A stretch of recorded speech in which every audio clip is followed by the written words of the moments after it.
I'm lost in darkness, searching for light. Every step forward feels like a fight.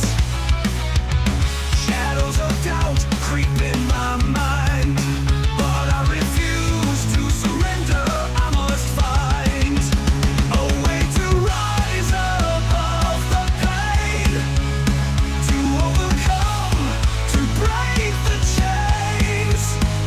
My existence is a test of will. I won't be broken, I'll stand still. The weight of the world crushes me down. Fear and uncertainty all around. But I deep find inner strength to face the trials length by length. A way to rise above the pain, to overcome, to break the chains. My existence is a test of will. I won't be broken, I'll stand still. Through every storm, I'll find my way. Through every night, a brighter day. I'll rise from ashes, like a phoenix born. My spirit unbroken, my heart reborn.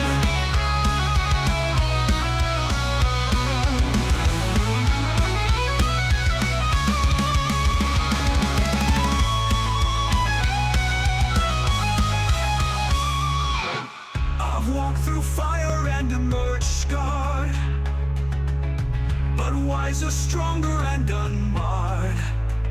My existence is a test of will, of trials overcome, of a soul made bold. The weight of the world's above the pain, to overcome, to break the chains. My existence is a test of will. I won't be broken, I'll stand still. Ooh, made bold. Through every storm, I'll find my way. Through every night, a brighter day. I'll rise from ashes like a phoenix born. My spirit unbroken, my spirit unborn.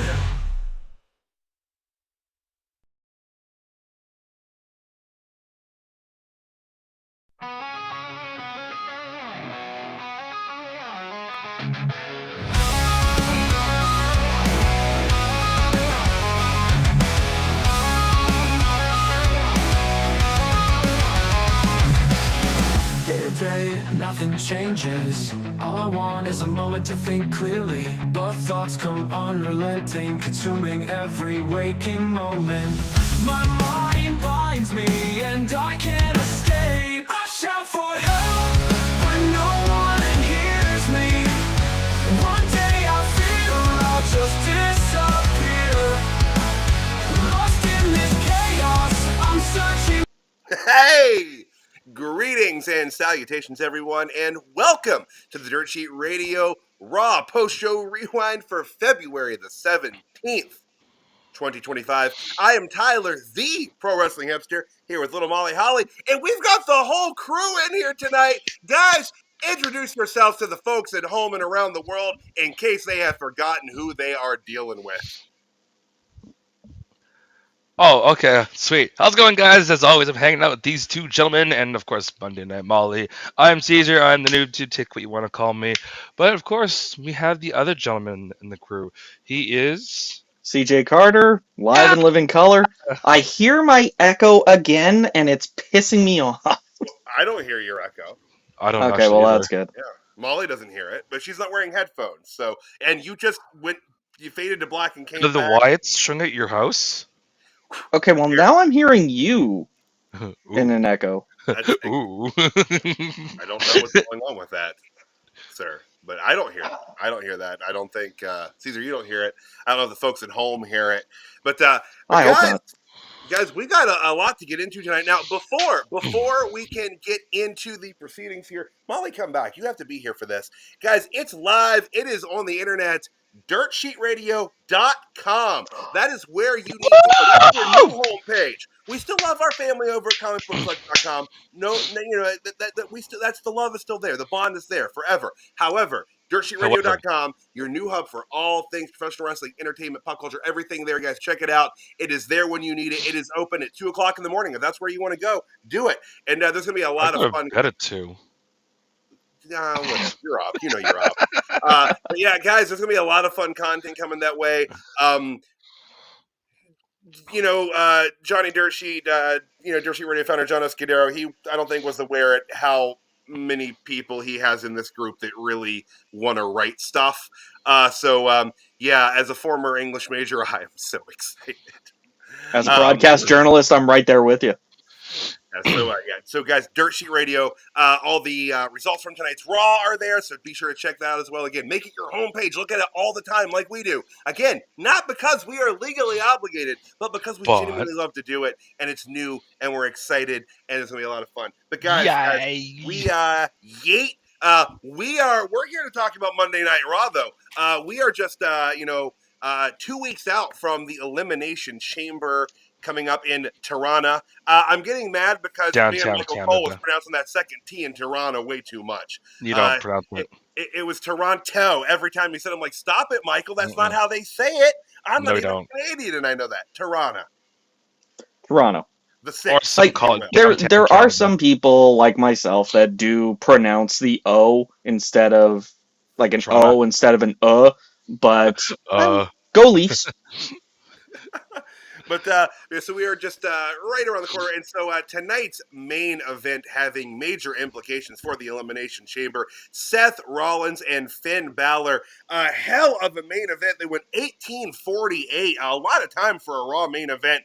And when it was all said and done, Seth Rollins beating Finn. We got to talk about that referee moment there with the non-3 count that was a 3. I think I shouted that was 2.9999. 9999. It was like past 3. It was like a 7, 8, 9, 10, 12, 14. How many spaces in pi? Like, you know what I mean? It's like 3 to the decimal to infinite spaces, if I'm not mistaken.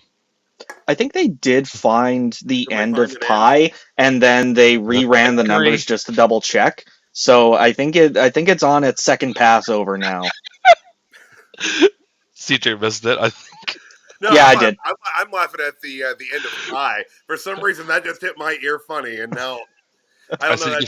You can find the end of pi at the bakery. As bad as that is. Seth Rollins' shirt when he walked into the arena tonight. Do we have the picture? The man looked like the Mean Street Posse and an apple pie had a love child. Jeezy. That's pretty damn specific. Well, I wanted. Okay, so here's the thing. Caesar. What? Okay, I'm looking at you. All right. Here's the thing. I looked at the sweater vest, and my first thought was, oh man, sweater vest, Mean Street Posse. My second thought was, ooh, lattice apple pie. All right, that's where I'm at. What from me, dude? I'm chunky and I'm a stoner. This is what happens. All right, I love apple pie. I didn't see anything wrong with apple pie. It was more the Mean Street Posse reference. Like, we're in 2025, dude. Yeah, dude. I'm almost 40. The Mean Street Posse is contemporary for me, okay? You are very close to the camera, sir. It is really freaking me the fuck out. Good. But guys,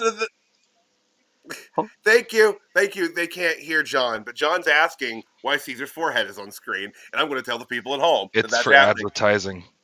But guys, the match itself. Just throw up the dirtsheetradio.com right on Caesar's forehead.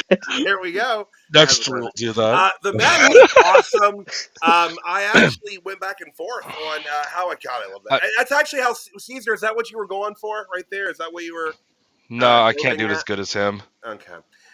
The match was great though. A lot of believable near falls. A near fall that kind of was one. But CJ, man, what'd you think of tonight's main event? God, he looks pissed right there. He gave me a little suck it. I can't believe I screwed up the count. Well, and I mean, like, I don't even think it was Rod's fault either. Like, I genuinely think that Finn Balor was actually the one that blew that spot by just not kicking out in time. I don't know if it was just a timing issue or Finn forgot the finish, which I don't think that's happened very often, at least Like, as far throughout the as year, TV maybe? goes. Yeah. Like, Finn doesn't usually make those kind of errors. There was no way he kicked out. 100%. Rod's hand came down for 3, and then Finn kicked out. Like, that was... You might have called in Steve Austin, because that was 3.16 seconds. Wow. But no, the match itself was fantastic. I went back and forth on whether I wanted Finn or Seth to move on to the chamber, because as good as Seth is, the fact that Finn Balor still hasn't had a solid, real main event push in basically since 2016, it still boggles my mind. Yeah. Yeah, it really, like, it feels, like, I've said this for a long time, and I'm not the only one, but it really felt like there was no true recovery from that Universal Championship win, and then subsequent injury. Sorry, I turned away because one of the cats just knocked something off the top of the refrigerator. Oh. That was the Jeff Hardy moment that you were worried about before the show? It happened. No, she didn't do a dive. She just she just knocked the calendar off. Oh, now she's climbing cereal boxes. This is getting really fucking precarious. I'll be right back, guys. No, I'm staying here. I don't want to get any closer to this than I need to. But Caesar, man, what'd you think of the kind of the outcome here and the match itself? I feel like are you here. like CJ? Were you also quite torn on who you want? No, I'm the odd one out here. If anything, like that's typical. But go ahead. Yeah, I know, right? Who would have guessed? I can't even say it's because you're Canadian. Nope. Hey, I'm the odd one out. Remember, Tyler's a Canadian in training. Yeah. If anybody. Oh, I am. Yeah. Honorary Canuck. Ooh. No, it was a good match. I just didn't like the fact that count happened, and because after that the crowd was completely behind that whole like you screwed up the count thing. Yeah. There's moments that okay. I've seen stuff where Seth's like, oh, I'm battered and beaten from taking so many bumps over the years. And I'm like, okay, I can understand that. But for tonight, those two did an awesome job in the ring with each other. I'm not saying, 6-star, 8-star kind of stuff, but solid altogether for the two of them. But in all honesty, I'm just glad Seth won and, dare I say, moved on from that whole thing. But with Finn, come on, man. Stop babysitting Liv and Morgan and Nick and Dom. Nick and Dom. Mac, I have said it. I've said it once. I've said it 1,000 times. Canada is not America's hat. America is Canada's asshole. Ooh. Mac's gonna come and start freaking out. Mac is absolutely typing up a storm right now. No, he's like this right now. His keyboard. He's like, I just picture that Kermit like meme, like on the typewriter. No, but here's the messed up part. He'll do that and then casually push enter, and it'll be a nicely worded paragraph. Oh yeah, he knows what he's doing. He's believe me, I have watched Mac smoke more than a few people on the DSR main page when they say ignorant shit. See the comments pop up before they hit the screen is yeah. Tyler's like this. Yeah, that's how I view all of you. Okay, it's not just him. But yeah, guys. Anything else on tonight's main event? And we've got everybody in the chamber, right? That's it. We've got all the participants laid out now. So that's all the chairs at the nursing home. We've got. You say all the chairs in the nursing home? No. Well, you did call it what the senior citizen chamber? Yeah. Everyone's older than me in that match. Oh, except for Logan Paul. He doesn't count. Yeah, so we've got Seth Rollins, Drew McIntyre, CM Punk, John Cena, Logan Paul, and Damian Priest rounding out the group there. So, real quick question before we kind of get into the start of tonight's show, since we're on this topic. Oh no! Who, guys, I want to know who, like right now, knee jerk. Who do you have winning this match and going on to face Cody Rhodes at WrestleMania? I'm assuming what will be the main event of night 2. I mean, like we've got it's not going to be Logan Paul. Please no. God, it's not going to be Damian Priest. That would be cool, but no. Yeah, they just haven't really teed. The problem with this is, for me, they haven't really teed up anybody except John Cena. Right. So that, but unfortunately, the way that this subversion of expectations booking kick that Triple H has been on, especially with Jey Uso winning the Rumble, it feels like they are teeing up for Cena not to win. In which case, I think I'm going to throw my my hat behind CM Punk. As much as I'm sure John is seething in the backstage right now. That makes 2 of us.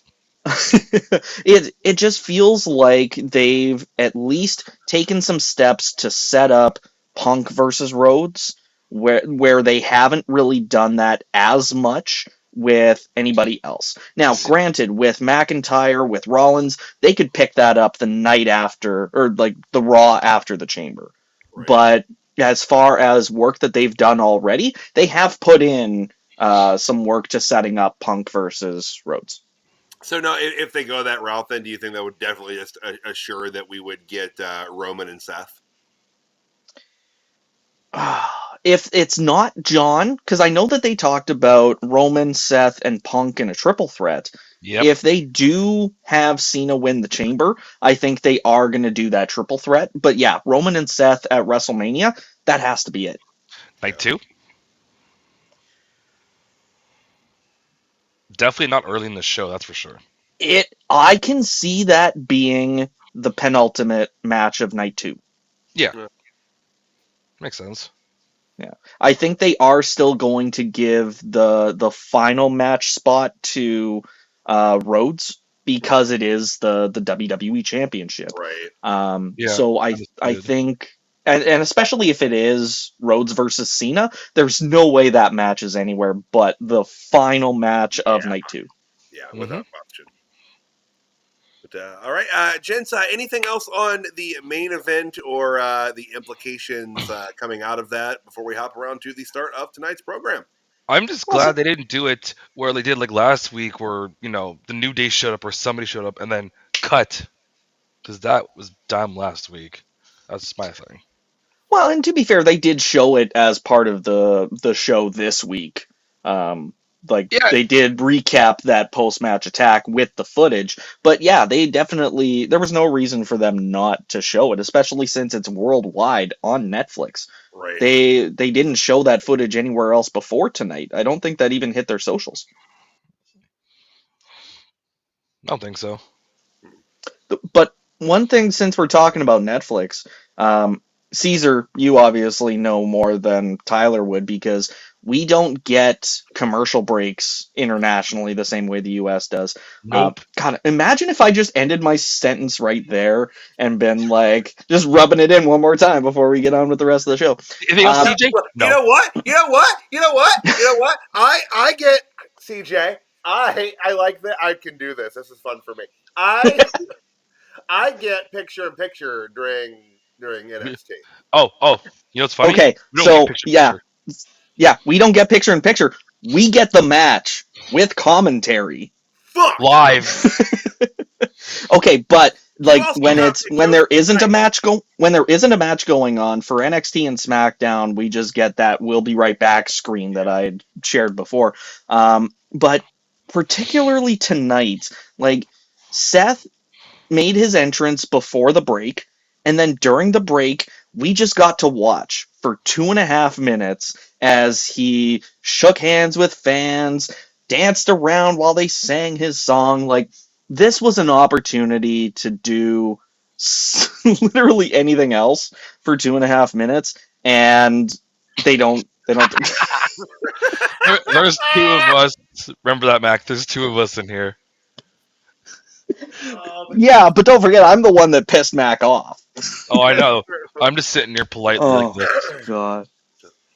Buddy, I don't give a mushes. Buddy. But, and I mean, You're not wrong. I don't get commercials. We do have a prime minister and tasty maple syrup. So thank you for just continuing to support me and make my points. Now I got one. What if their national health care next, Mac? Jesus Christ! Woo! Today on Canadian Hijack, a dirt sheet radio. I'll tell you what, though, our groceries aren't any cheaper than in the U.S. So this is the one that just knocked the calendar off the fridge, and then a bunch of like cereal boxes and stuff on her way down. Would you say she's a serial killer? Oh, I would say that for sure. She's a sweet thing, though. Ooh, I got one for you guys in regards to the whole Netflix thing. And yes, this is for all players. Rated E for everyone. Anyways, so how many people have had like those wide shots of the arena and Michael Cole starts plugging something and then that's it? Mm-hmm. He's like, all right, guys, just so you know. Yeah, see, I hear things. That's where like the ad stuff is different from Canada. But like on our side, you just hear like. Yeah, like it's literally just arena crowd, music, and silence otherwise. Like they have cut Michael Cole off in the middle of a sentence. That's hard. More than a few times every single episode of Raw CJ, that has been on Netflix. I'm just waiting for that one time where you hear someone going, "Okay, we cut that asshole off finally." What are you doing tonight? Oh my god! I hope not. if Pat was talking, I think that might be different, but not Cole. No, this is actually what JBL's job is now, is to just cut Cole's mic. He just says, has this big button on his desk. The doctor's like,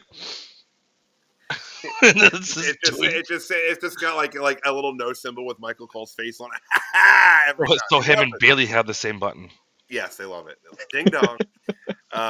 She's like, oh goodness. But shall we hop around to the start of the program? Yeah, let's do it.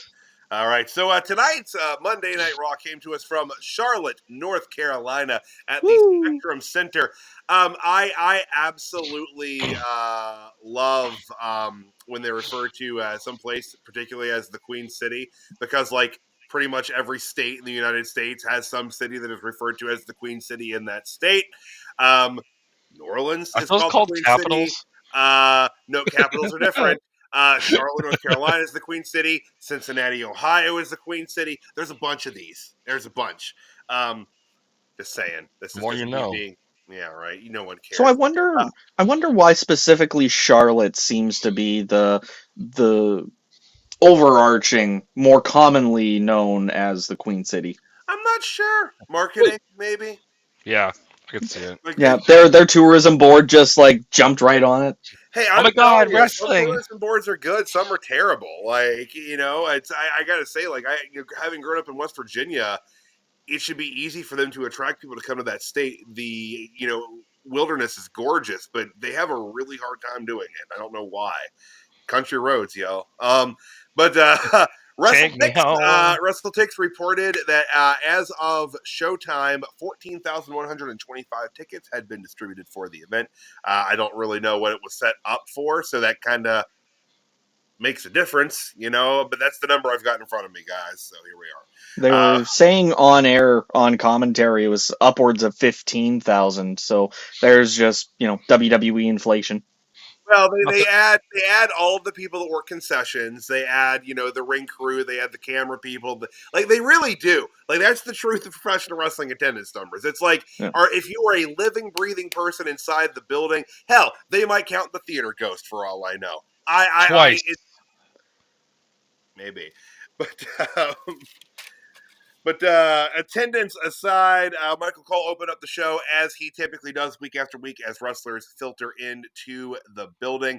He mentioned that this is the 14th time that Charlotte, North Carolina has hosted Monday Night Raw. They've actually had him been saying that the last couple weeks as to how many times the city has hosted Raw, which is pretty cool. I dig that. It's kind of a way to show the just tradition and length of time they've been, doing this, coming to these cities. Raw's been on for a long time, guys. At least we don't have Michael Cole shouting about how it's, the longest running episodic non-news related program with episodes in the city. I'm surprised we haven't heard his classic thing he used to say, "It's boss time."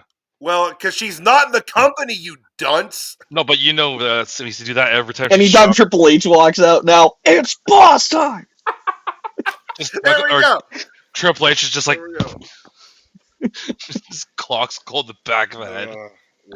Lordy almighty. God, could you imagine if Triple H got promoted to CEO after that? Then Michael Cole could actually just be like, the CEO!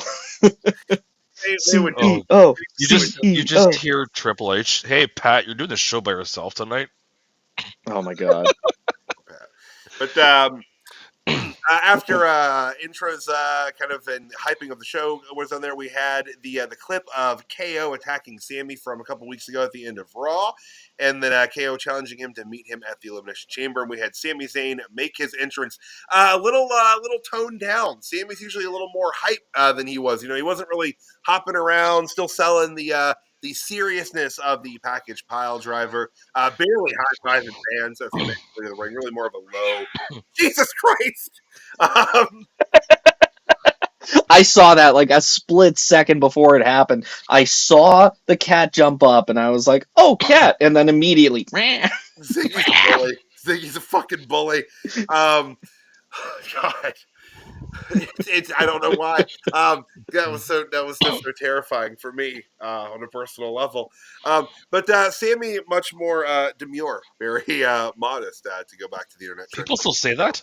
No, they don't, but I do because I'm almost 40. He's a hipster. It just comes with the territory. I originally wanted to say he gingerly walked to the ring, but like him being a redhead, I felt like that's how he always walks. Right. So he said that he wasn't 100%, his neck was 100%, but he wanted the fight because he was going to be in Tirana, and he wanted to make it official. And out comes Adam Pearce, and Adam Pearce is like, "No, nah, hell nah, Shania Twain, it ain't happening." I'm sorry. What did you just say? Hold on, no. To recap, I said, "No, nah, hell nah, Shania Twain." Okay. I mean, I'm a enjoyer of puns and witty wordplay, and Shania Twain. I might storm off. Like I might walk off the show tonight. I know we're a half an hour in, but man, holy shit! Don't Lance storm off. Don't do that. It's not that serious. Tyler's got a paper with all these beside him. But back now, where was I? Shania Twain. That's where we were. But he's telling them that he's not cleared to wrestle. He's not he can't get him in the ring. Like he could be seriously hurt. This could end his career. And management can't get behind this. And guys, this is something we had chatted about a bit previously, but it can't be official. Nope. But it can be unsanctioned. And that's what we're going to get at the Elimination Chamber. We're going to get an unsanctioned match with Sami Zayn and Kevin Owens, and I expect violence. This is the only thing, we didn't get him shouting it's official. I really did want to shout out it's unsanctioned. But I appreciate the calm delivery of that. It did give it a little more gravitas. But I dug this promo spot. I'm excited for the match being framed this way. My only complaint is that it's at Elimination Chamber. What do you mean there it is? My only complaint is that it's going to be an Elimination Chamber and not WrestleMania. But hey, I'm getting the match. I can't bitch that much. But what are you guys thinking about this? I'm here for it. Like, anytime we get to see Kevin Owens and Sami Zayn is in-ring magic, and I think because we've seen such a visceral start to this rivalry, it really just has me excited for what's to come at Elimination Chamber. I think they're both going to go all out, and I think we're going to see some things that we probably haven't seen since the Ring of Honor days. Well, and even Sammy's call out to Adam Pearce on that, like he's telling me, you've known me and Kevin for a very long time, for longer than we've been here.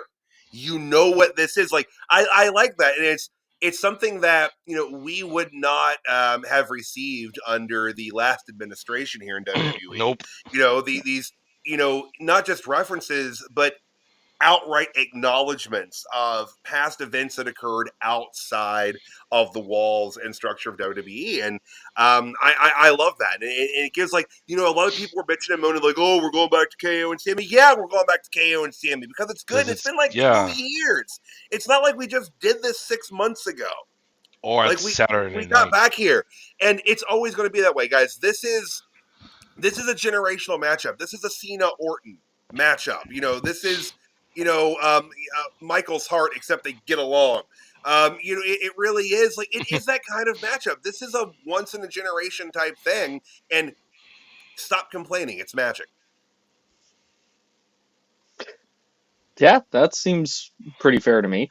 The one thing that I noted with Sammy's promo too was even before Pearce came out, it felt like part of what Sami was saying was just really retreading water. Like, I know he was like, this isn't like last time or, the time before that. And it's like, no, it's pretty much the same thing. Like, you're just putting on a different hat, but it is essentially the same thing. It all comes down to career moments and championships. And, I think that certainly, again, it feels more visceral this time around, but it is essentially still just a continuation of the same feud that they've been having for decades. Yeah. But guys, anything else on Sammy's segment and the announcement of that match before we plod on through the show? See, the one thing I will say when it comes to this whole unsanctioned business is, are they just going to start duking it out in the back or something like that? Because they're not going to be like, oh, we'll go to the ring, wait for a bell. They're not going to do that. They're just going to start beating the shit out of each other. Hopefully. I think there is still a bell for these unsanctioned matches, right? Yeah, typically they make a pretty strained point of being like, the referee is just there to count a 3. It's... Yeah, I'm saying, they won't be like, okay, we're going to meet in the ring and then start duking it out. They'll be like, all right, match time, let's go. Is there any chance that they do pull something where it never actually gets to the ring and we don't get a outright conclusion and they do stretch this out to Mania for them? Could. I wonder if they might, only because I don't know if they could build to something else in between Elimination Chamber and WrestleMania for both of them. Even if they do have their match at Elimination Chamber and it's finished, we do see a winner, they may just run it back at WrestleMania. But how do you go past, it would have to be Hell in a Cell or some bigger stipulation than just an unsanctioned match. 3 stages of hell. I've been saying it. 3 stages of hell. If we haven't had a 3 stages of hell match in a while either. If they do that, yeah, Mania. I'd be okay with that. Not a TV show or a pay-per-view. Mania. Can you guys hear me? Do I sound legible? All right. Don't freak out, y'all. He's not me. That is John Escudero. God, it's got the wrong name on it. He's also not the bloodline copy of 2K25. I am. We don't know. I absolutely am. Please don't. Anyway, what do you think of the rumors that the plan is Kevin Owens versus Randy Orton at WrestleMania? Or at least those are just rumors now. Nobody has reported this full on.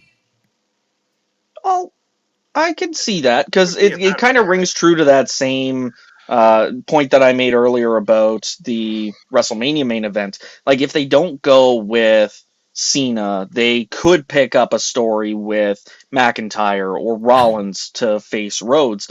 I think if they don't extend Kevin and Sami to WrestleMania, there is a really good story with KO and Orton that they could just pick right up and run it through to WrestleMania.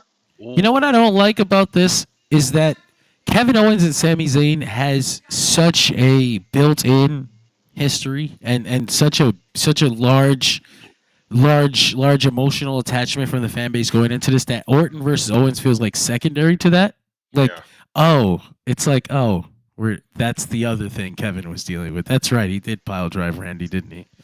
Like, okay. Like, I guess. Like, Randy had a built-in WrestleMania match with Cody Rhodes that they had been playing with and toying at, and he's looking at the belt this week for fucking ever. And then The Rock decides to go do Moana, and everything goes up in the fucking flames. So this match, I just feel like there's so many different ways we could go with Owens and Zayn, Orton, that Orton versus Owens sounds like the third most interesting thing we could have done. And then we get Sami Zayn versus Karrion Kross at WrestleMania. God fucking damn it! I hate this. Why did you say that? Why did you say that out loud? It had to be discussed. Like we knew that okay, hang on. If Sami needs to have something at WrestleMania, and if it's not Kevin Owens, they've been building this thing with Karrion Kross now for like a month. And if it's it's got to pay off at some point. And unfortunately, if it's not a random Monday Night Raw, it's going to be WrestleMania. You're really using the term payoff super. You're not getting a Christmas card this year, CJ. That's crazy though, because that is Sami Zayn's trajectory, and at this point, that doesn't make it off. That doesn't make it off Raw after or before WrestleMania. That's the second match of night one. Sami Zayn, Karrion Kross. At best. I was going to say pre-show. Oh no! Wow, you hate Sami? And that's where Sami Zayn is 1 year after, doing what he was doing, or I guess 2 years after being in the main event of WrestleMania, and then last year doing whatever the fuck he was doing. He won the Intercontinental title from Gunther. That's right, he beat Gunther. Right. He beat Gunther. Oh man, that is how far we've come for a year where you don't even remember him beating Gunther. Yeah. Shit. That's kind of rough because, I feel like I wonder if that's a normal thing that we all remember the majesty and length of Gunther's title reign, but not that Sami ended it. That's because we're still hoping it was going to be Chad Gable. Yeah, we remember that. Because the thing is, it's like with Goldberg, it's like, I remember Kevin Nash stopped that shit because he had the pencil. That was the reason. And a cattle prod. He had a pencil and a cattle prod. That's how. Yep, and a dream. Anyway, this WrestleMania is not looking as fun as it did a couple months back. But here's to hoping. They can pull it out. Yeah. Or never know. We'll see. I'm sure they. I mean, what I was gonna say a minute ago was what if Orton shows up during that match and costs KO? Or anybody just does his own thing. He's Orton. Yeah, he's a Viper. Caesar. You think he's not the level of hater of AJ Styles, where he will fly to another country in order to cause someone a loss? Right. I think he would more likely be like the SmackDown after Elimination Chamber. Yeah. Just shows up, clocks, or and leaves. Who knows? Maybe Logan Paul gets found in a stairway somewhere, and they need a sixth man, and all of a sudden Orton's music hits. CJ's gonna show up. Yeah, I'm definitely taking Logan's spot in the chamber. No, just as long as you hit Logan Paul with something heavy. That's all we care about. Please? I'm sure Triple H still keeps his shovel backstage. I'll see if I can find it. The golden crusted shovel. It's in his suit. It has a special pocket. He pulls it out of his pocket. It's just a full-size shovel. It's like Mary Poppins. And for some reason, his theme hits, so he pulls it out of his jacket. Of course, yeah. He's got which one? He's got fucking 3 of them. If it's the shovel, it's going to be time to play the game, not King of Kings. He was a little by King of Kings time, it was a little. He was leaning towards retirement. I think he cut his hair off for the most part. The King of Kings theme is cool, but I do agree with you. I like the. I mean, it's all Motorhead, but I did always prefer time to play the game. But back to Monday Night Raw. Back to Raw. We had a quick recap on SmackDown. SmackDown of GM Nick Aldis showing Naomi and Bianca Belair the clip of Liv Morgan and Raquel Rodriguez walking near the scene of where Jade Cargill was attacked. That means nothing. This is hearsay and conjecture. And plot twist, it wasn't even them in the video. It was just some random fans. People that managed to get backstage. We got backstage. Run. But they kind of use this to establish that they would be, remind folks that they would be at Raw tonight, trying to find them. From there, we went to the Judgment Day's clubhouse, which is now much, much more of like a sanatorium closet. Yeah. But we had Dominik and Liv hanging out, and Dom was telling Liv that he's a little concerned that Bianca and Naomi are looking for revenge, and she was like, "Well, we're wanting to win the tag titles anyway." And then she really very quickly shifted the conversation to how excited she is for Dom to be facing AJ Styles, and when she beats AJ, he's going to show the world how strong and sexy he is. And Dom said he really wished that Finn saw him that way. The strong part, not the sexy. And that's a lie, because we all want Finn Balor to think we're sexy. Every single one of us. Finn Balor does think I'm sexy. I just tell myself that to get through the day. That's my daily affirmation every morning when I wake up. I look at Finn Balor thinks you're attractive. When did we switch to Finn Balor from Ryan Reynolds? Who said we took Ryan Reynolds out of the conversation? Nope, there's one or the other. No. There are two types of people in this world. There are Ryan Reynolds people and Finn Balor people. But as he was talking about him wanting Finn to find him just so gorgeous, Finn, of course, right before Finn came to the scene, Dom was like, "I really want to add another member." Though this was a weird conversation. I want Finn to think I'm sexy. I want another member. So, maybe you just want attention, Dom. Maybe that's what's going on here. But comes Finn, right? Up comes Finn, and guys, it's fine. I mean, obviously it's a slow build to the inevitable fracturing of the Judgment Day, but the thing that irked me the most about this segment is we see Finn Balor sitting in the clubhouse, and then it pans around, you see Carlito talking about fucking 2K25 because WWE is gonna WWE. And then it keeps panning over to Liv and Dom, and they start talking about Finn, and I'm going, motherfucker's sitting 2 feet away. He can definitely hear you. So dead zone between the two of them. And I mean, obviously, he ends the promo with no new members. Obviously he heard you. But this is one of those things where it's I love the long-term storytelling, but clearly they've run out of pad. Yeah. It has to be building to something. Do you think we're going to see Finn versus Dom at WrestleMania? Pre-show. No. I'm just ripping Night one, but not pre-show. And pre-show.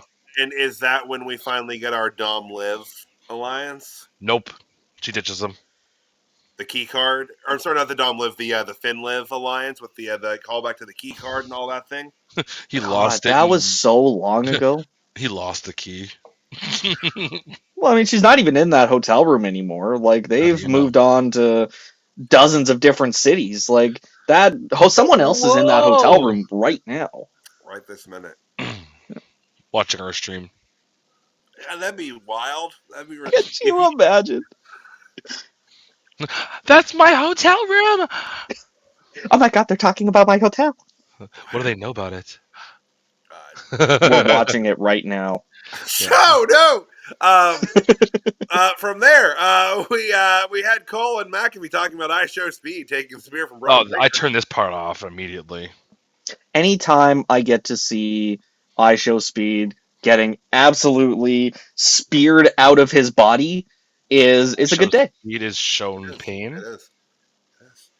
But hey, opening match, guys. Opening match tonight. Making his in-ring return to Monday Night Raw. AJ Styles taking with his real theme. Yeah. Just before we go into this, because they did have a commercial break, and of course, being Canadian, we didn't get commercials. Instead, what we got was Vic Joseph covering for Jackie Redmond tonight, and he interviewed Bayley. Unfortunately, Caesar, you might have to fill me in on what Bayley said. I was too busy fangirling that Vic Joseph was getting more main roster TV time. I have no idea what they actually talked about. Basically, they went over the whole thing of like her whole week of her going to NXT, SmackDown, was it Judgment Day? Was it? I believe that came through.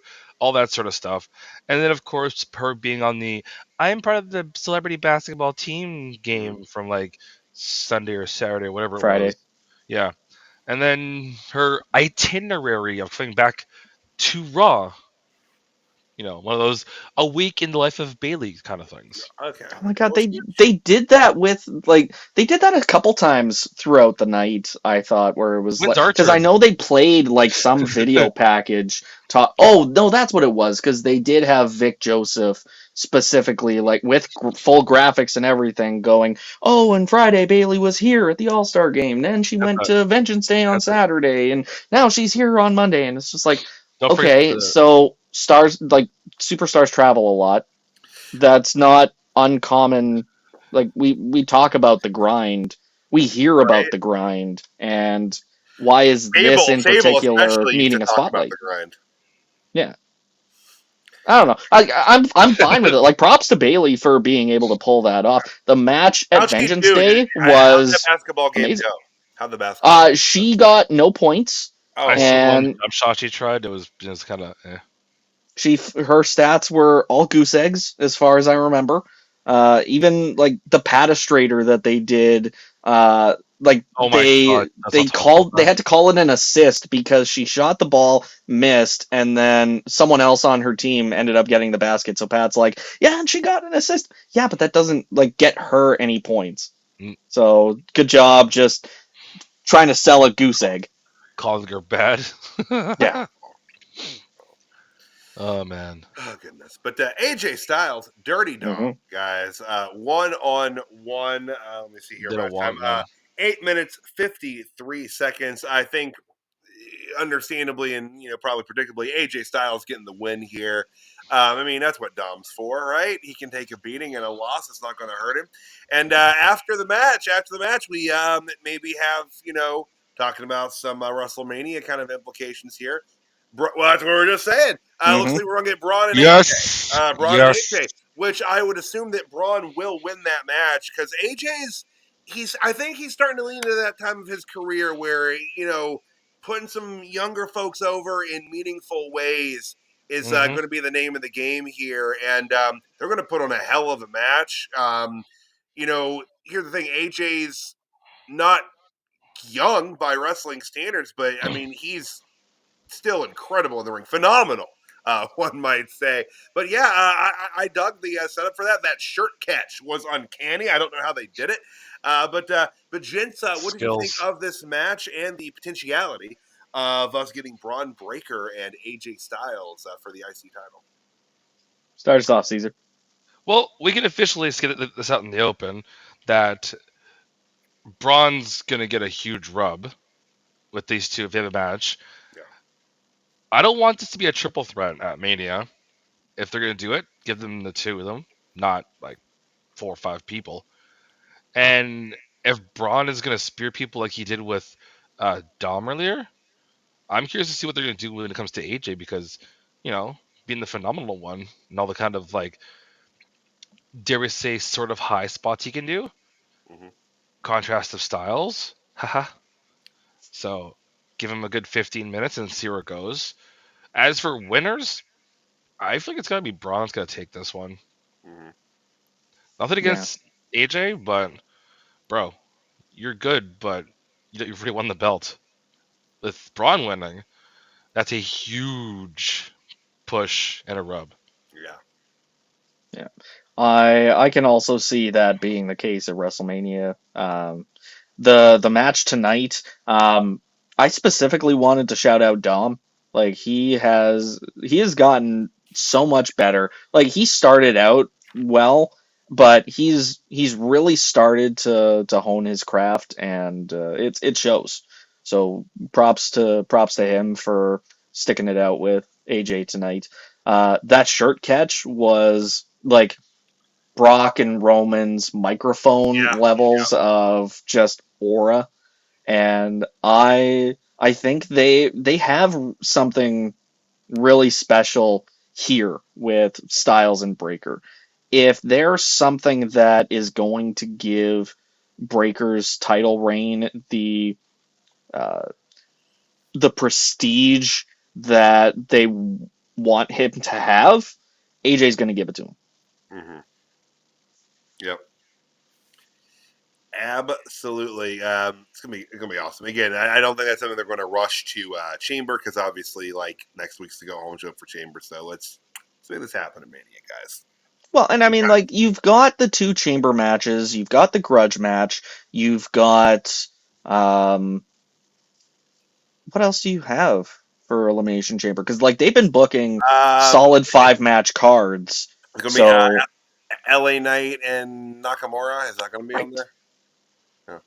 Or did they say that was SmackDown? I'm not sure. I'm not 100%. I just know that they set up that contendership, but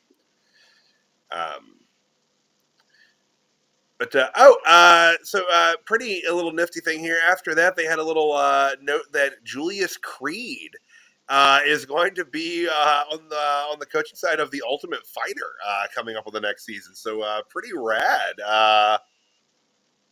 I didn't have that on my bingo card for tonight, so pretty cool for him. I mean, it makes sense with the TKO partnership that they'd start doing more things like that. And it was kind of the same thing when he went to GCW. Like, talk about an asset for WWE in that particular instance. Like, he, from what I heard, he had a banger of a match at Bloodsport, and I think he's got the technical skill to really do well on Team Cormier. So I'm not a big UFC guy, but that would have me looking at the Ultimate Fighter. Yeah. From there, this was kind of their little.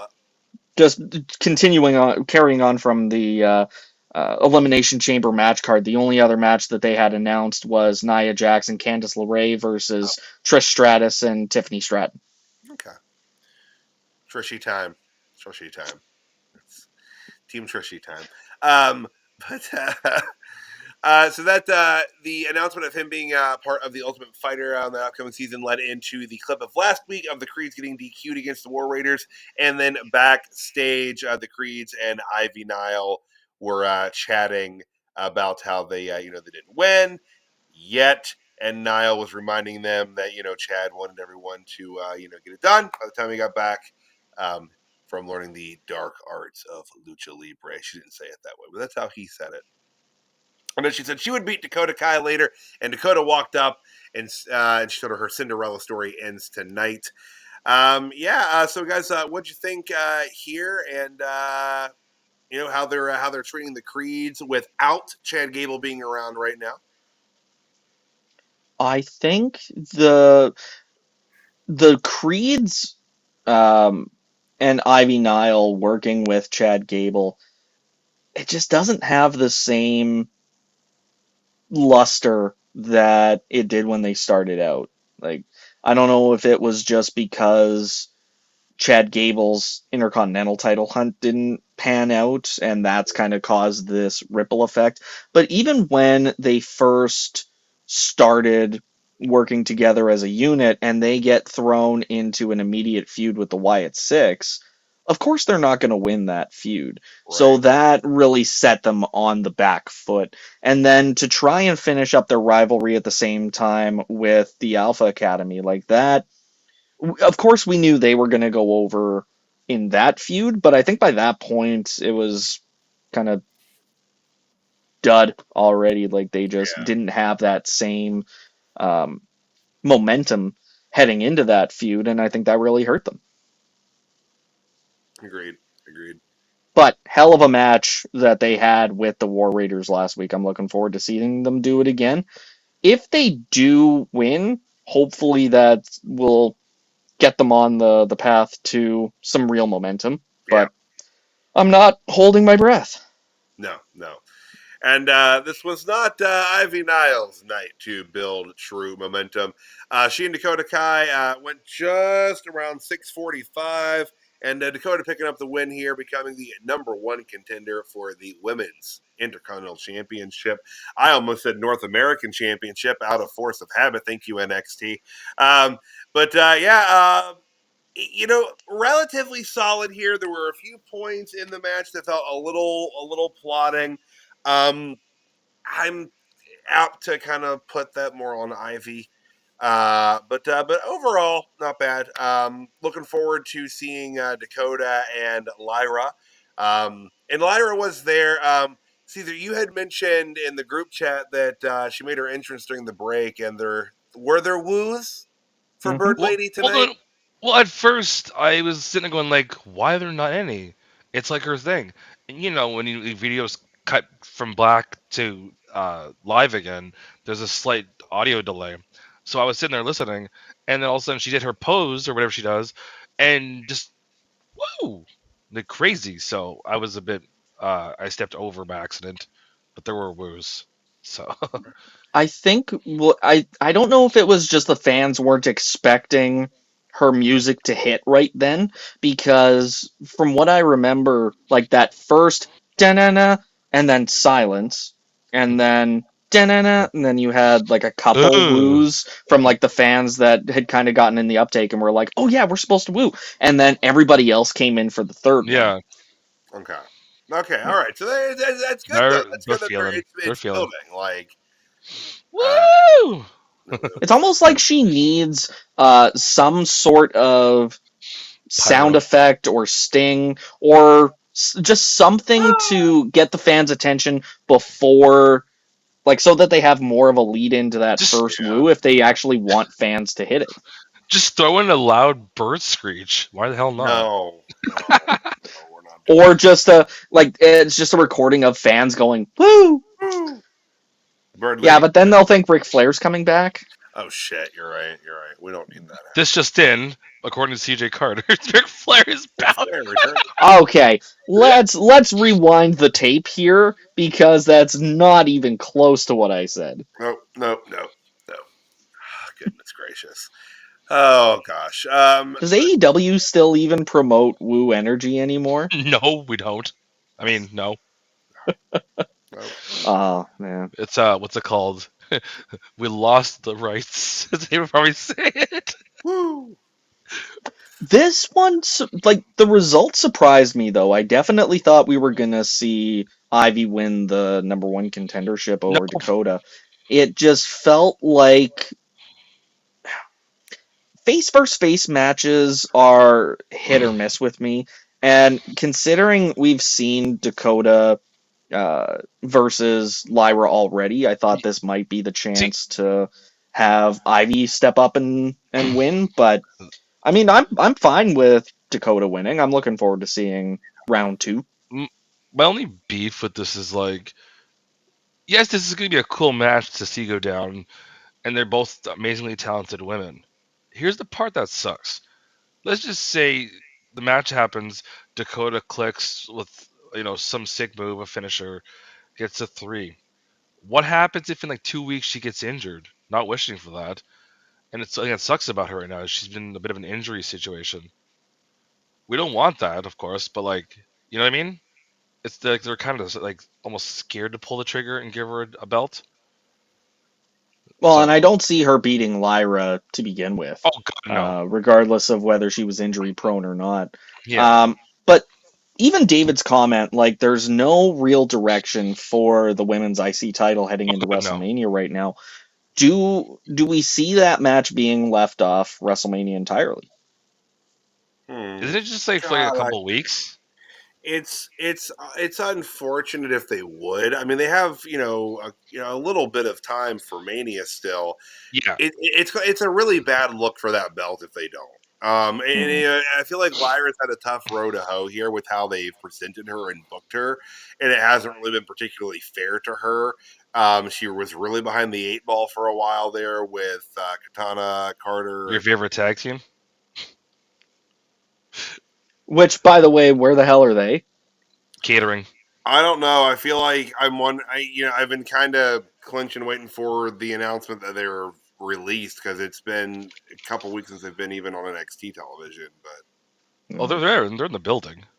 We don't know that, Caesar. We don't know that. Do you remember my thing? I just say everything in catering. They're the ones under the masks that attacked Obafemi at Vengeance Day. I can see it. It's them. Yeah, like I know, like they're about 2.5 feet shorter than Cutler It's James. them and Chase U. That's who it is. There was one stacked on top of the other. There you go. They're just under really built. Oh my god! Oh. All right, so back to Raw here. They had a quick recap of last week. Gunther attacking Jay, which led into Gunther mocking Jay Uso. I almost said Jay Leno. But mocking Jay Uso in the concourse there. I got a really silly question because of how Gunther's being right now. Oh my god, this quote. I love that quote. I popped so hard when he said that. It's so funny that he threw that in there, but could you guys imagine how weird it'd be if like one episode just to be for Gunther to be a bigger dick if he came out like almost rocking Jay's gear? Like a Yeet shirt and shit like that? Just to be a dickhead? I think that he wouldn't demean himself in such a manner. No, but I'm saying like how hard of a turn that would be if he did that. I didn't think he would do it, obviously. There was some footage that got shot at a house show of him eating with Jay Uso. So, I mean, as long as they're not cameras rolling, who knows? Right. Comes out. Oh my god, we could do like a creator wrestler in 2K25 that's Jay Uso's gear on Gunther. There you go. Somebody can make it happen. You can make it happen. But Gunther comes out to be a dick, really. He's for everything. Angry. He's pushing people around. He wants to know if Pat McAfee thinks that Jay Uso has a chance to beat him. What'd you guys think of, before the Jay Uso portion here, what'd you guys think of Gunther's promo tonight? Pat McAfee was shitting himself. Wouldn't you? Well, yeah, but like Pat was doing it when like Gunther was up in the stand still. Yeah. I mean, I don't think this is anything new from Gunther, which is kind of upsetting. Like, we did see his confidence kind of waver during that whole Crown Jewel match after he lost to Cody Rhodes. That was interesting. More interesting than just Gunther being typical Gunther. Yeah. Right. But after he was mean and dickish, he was interrupted by Jay Uso. And they tried to stop Jay from getting to the ring, but he couldn't be stopped. There's just 3 referees, not a herd of people. That they usually do. Well, it's probably getting like progressively more difficult to get security people for these shows because they usually get the shit kicked out of them. So, like tonight, Jay kicked 2 random security guards. Yeah, so security. It's unfortunate, but yeah. So they're trying to turn the heat up here. We've got a little bit more time to get everything going with this. But said this before, the audience and the crowd in the arenas are clearly with us and clearly behind Jey Uso. And sometimes I just have to acknowledge that some things aren't for me. And but it's working. It's clearly. I mean, he's over as hell. He's I imagine has to be one of their top merchandise sellers right now. So here we are, Jey Uso. doing 30. Yeet. Rolling into WrestleMania. Love seeing how over he is, though. Yeah, it is lovely. I can't complain about that. Now, before we move on, we did have another commercial break segment that was actually before Gunther's promo. And the reason I want to talk about it is because it sucked. Like, it's one of those, I don't know if they just didn't have anything better for them to do, but Pat McAfee gets on the mic and he basically does an interview segment with A-Town Down Under. They are sitting in the crowd, and it starts off, though the one good thing about it, Grayson Waller started beefing with this kid that was standing right beside him. Like, he actually starts shoving this kid to get out of his way. Just really digging into the heel persona, to the point that even Austin Theory had to move Grayson down the line and stand between him and the kid. Yeah. But, like, it essentially was just them, like, Pat jaw-jacking them jaw-jacking Pat back. Like, he brought up Vengeance Day, he brought up their loss against Obafemi, like, and then for some reason they just like started going in on Sheamus, like talking about failure after failure after failure, and like that's where the segment ended. It was horseshit. Like, absolute steaming pile of crap. If I may add this, like, Pat vamped too long, and I think that they lost some of the sheen on the segment, but it just wasn't. What were they setting up for? Like, A-Town Down versus Sheamus for some reason? Like, it felt really weird and out of place, because Sheamus wasn't even on the show tonight. No, it was not. They got to do something after getting beat by Obafemi, you know. What I think is really funny but is like talk Sheamus. Yeah, no, I was gonna say is like in regards to like your thing saying CJ is like, what's all these cameos lately? Every single episode of Raw lately, there's people of shows I've never even heard of, and then there's musicians I've never even heard of. Yeah, like they had two girls from Love Island or Love Is Blind, some Netflix NASCAR? Reality dating show. Yeah, like AJ Styles rode in with some NASCAR guy, handed him a gold WrestleMania belt. That was it's like, an ugly belt. And like, I get why they do it, because they want to be like, oh hey, you know, this fandom is also, you know, joining in on WWE. Like, they're really trying to push this. WWE is cool now. You know, it's like I was saying, is like, you don't know half this shit. You're like, what is this? Like with the Vanessa Hudgens things, everyone knows who she is.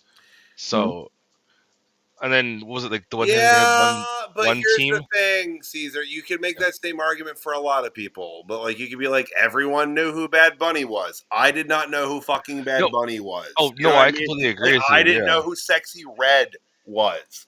Like, but a lot of people do. Like, there's. I still don't know who Sexy Red is. Apparently, she's a hip hop artist. There are very few celebrities that I think you can genuinely say everyone knows who they are, outside of someone like Mickey Mouse. Pretty much. Taylor Swift. Yeah, I feel like there are tribes in South America that have never been contacted by like modernity, and they have Swifties. Like they have Shake It Off still playing. Exactly. They're trying to shake it off. Hate. Whoa. Oh my goodness.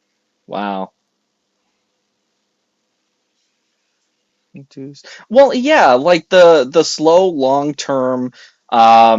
That's kind of what I was talking about earlier with, like, it feels like the Judgment Day is just going for the sake of, it's not, like, we gotta pad the runtime a little bit more to get us to this blow-off feud, because they want it to happen at a certain time, instead of just either planning things out and having enough content to get the story to that point, or have your deadline cut sooner. You know, like, have something to, like, even if you turn it's good. like, even if you implode the Judgment Day earlier than you wanted to, that can lead to its own other stories. If you still want to build to like a Dom versus Finn match at Mania, there are other story opportunities there. Like, that's why they wrote out Roman Reigns, because they didn't have anything for him, and it's basically just to get him until they're ready to write him back into the story. Right. I hate it if that's the default, but if it's used in the right way, I'm fine with it. Yeah. But yeah, I agree. It's too long term, to the point that they are stretching it out longer than they need to. Yeah, I was certain there's a couple angles that this has happened with where I've kind of compared it to what I felt about American Horror Story those last few seasons, where it's like you're running, 10 to 12 episode seasons, but it's very clear that the story ran out around episode 8. And now you're just arbitrarily lengthening the process to get to the end here. And yeah, Judgment Day hit that a while ago, though. Judgment Day specifically, that's one of the big sticking points on that. Yep. I don't know why. It's still like it should have been.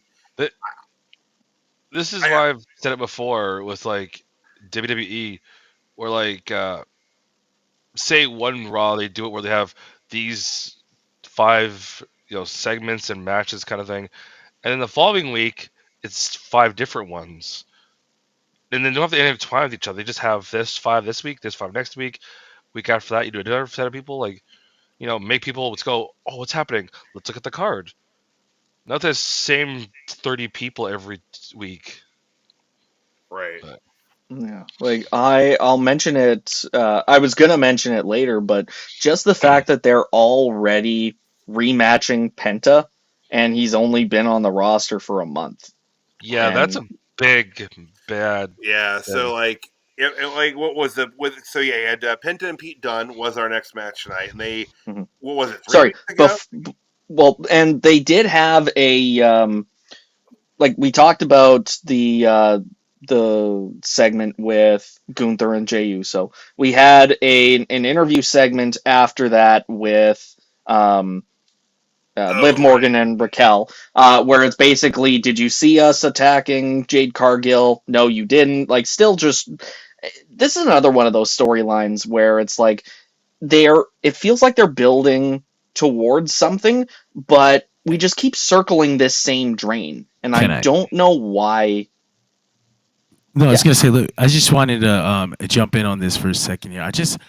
Of all the things, generally when it comes to like stupid characters in wrestling, I don't really complain. Like some of the greatest characters in wrestling are generally really stupid.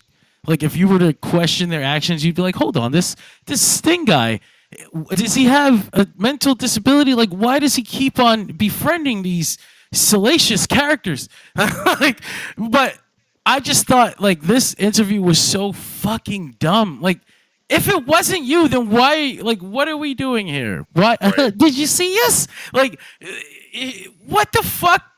The stupidest shit. Because I hate this. I hate this whole Jade Cargill storyline. We sat here for months, let her whole fucking shine fall off, and I guess we can imagine she was injured, even though nobody seems to know for sure. Like, that's so fucking weird. Yep. This is a weird thing to say. The sentence is fucked up to say out loud, but I almost hope she was injured, because that would be a better explanation for just complete fucking nothing last couple of months for that whole story between Jade and Bianca, and I guess Naomi, who's in it now. This shit stinks. And they're going into WrestleMania. They're headed into WrestleMania. This is supposed to be like a WrestleMania match, possibly. Jade against whoever took her out. Attacked her. Got no fucking excitement for this. I don't care who took out Jade. I want them to get it over with so that she can get past this, and we can do something possibly good with Jade. I miss enjoying Jade Cargill so much. I used to love Jade Cargill segments. This makes the length of time that they stretched out the Trick and Mellow angle in NXT seem like short by comparison. We were shouting that about Trick and Mellow, where it's like, this has been going on for 5 months. We know what happened. Just make the goddamn reveal and have the match. And I think...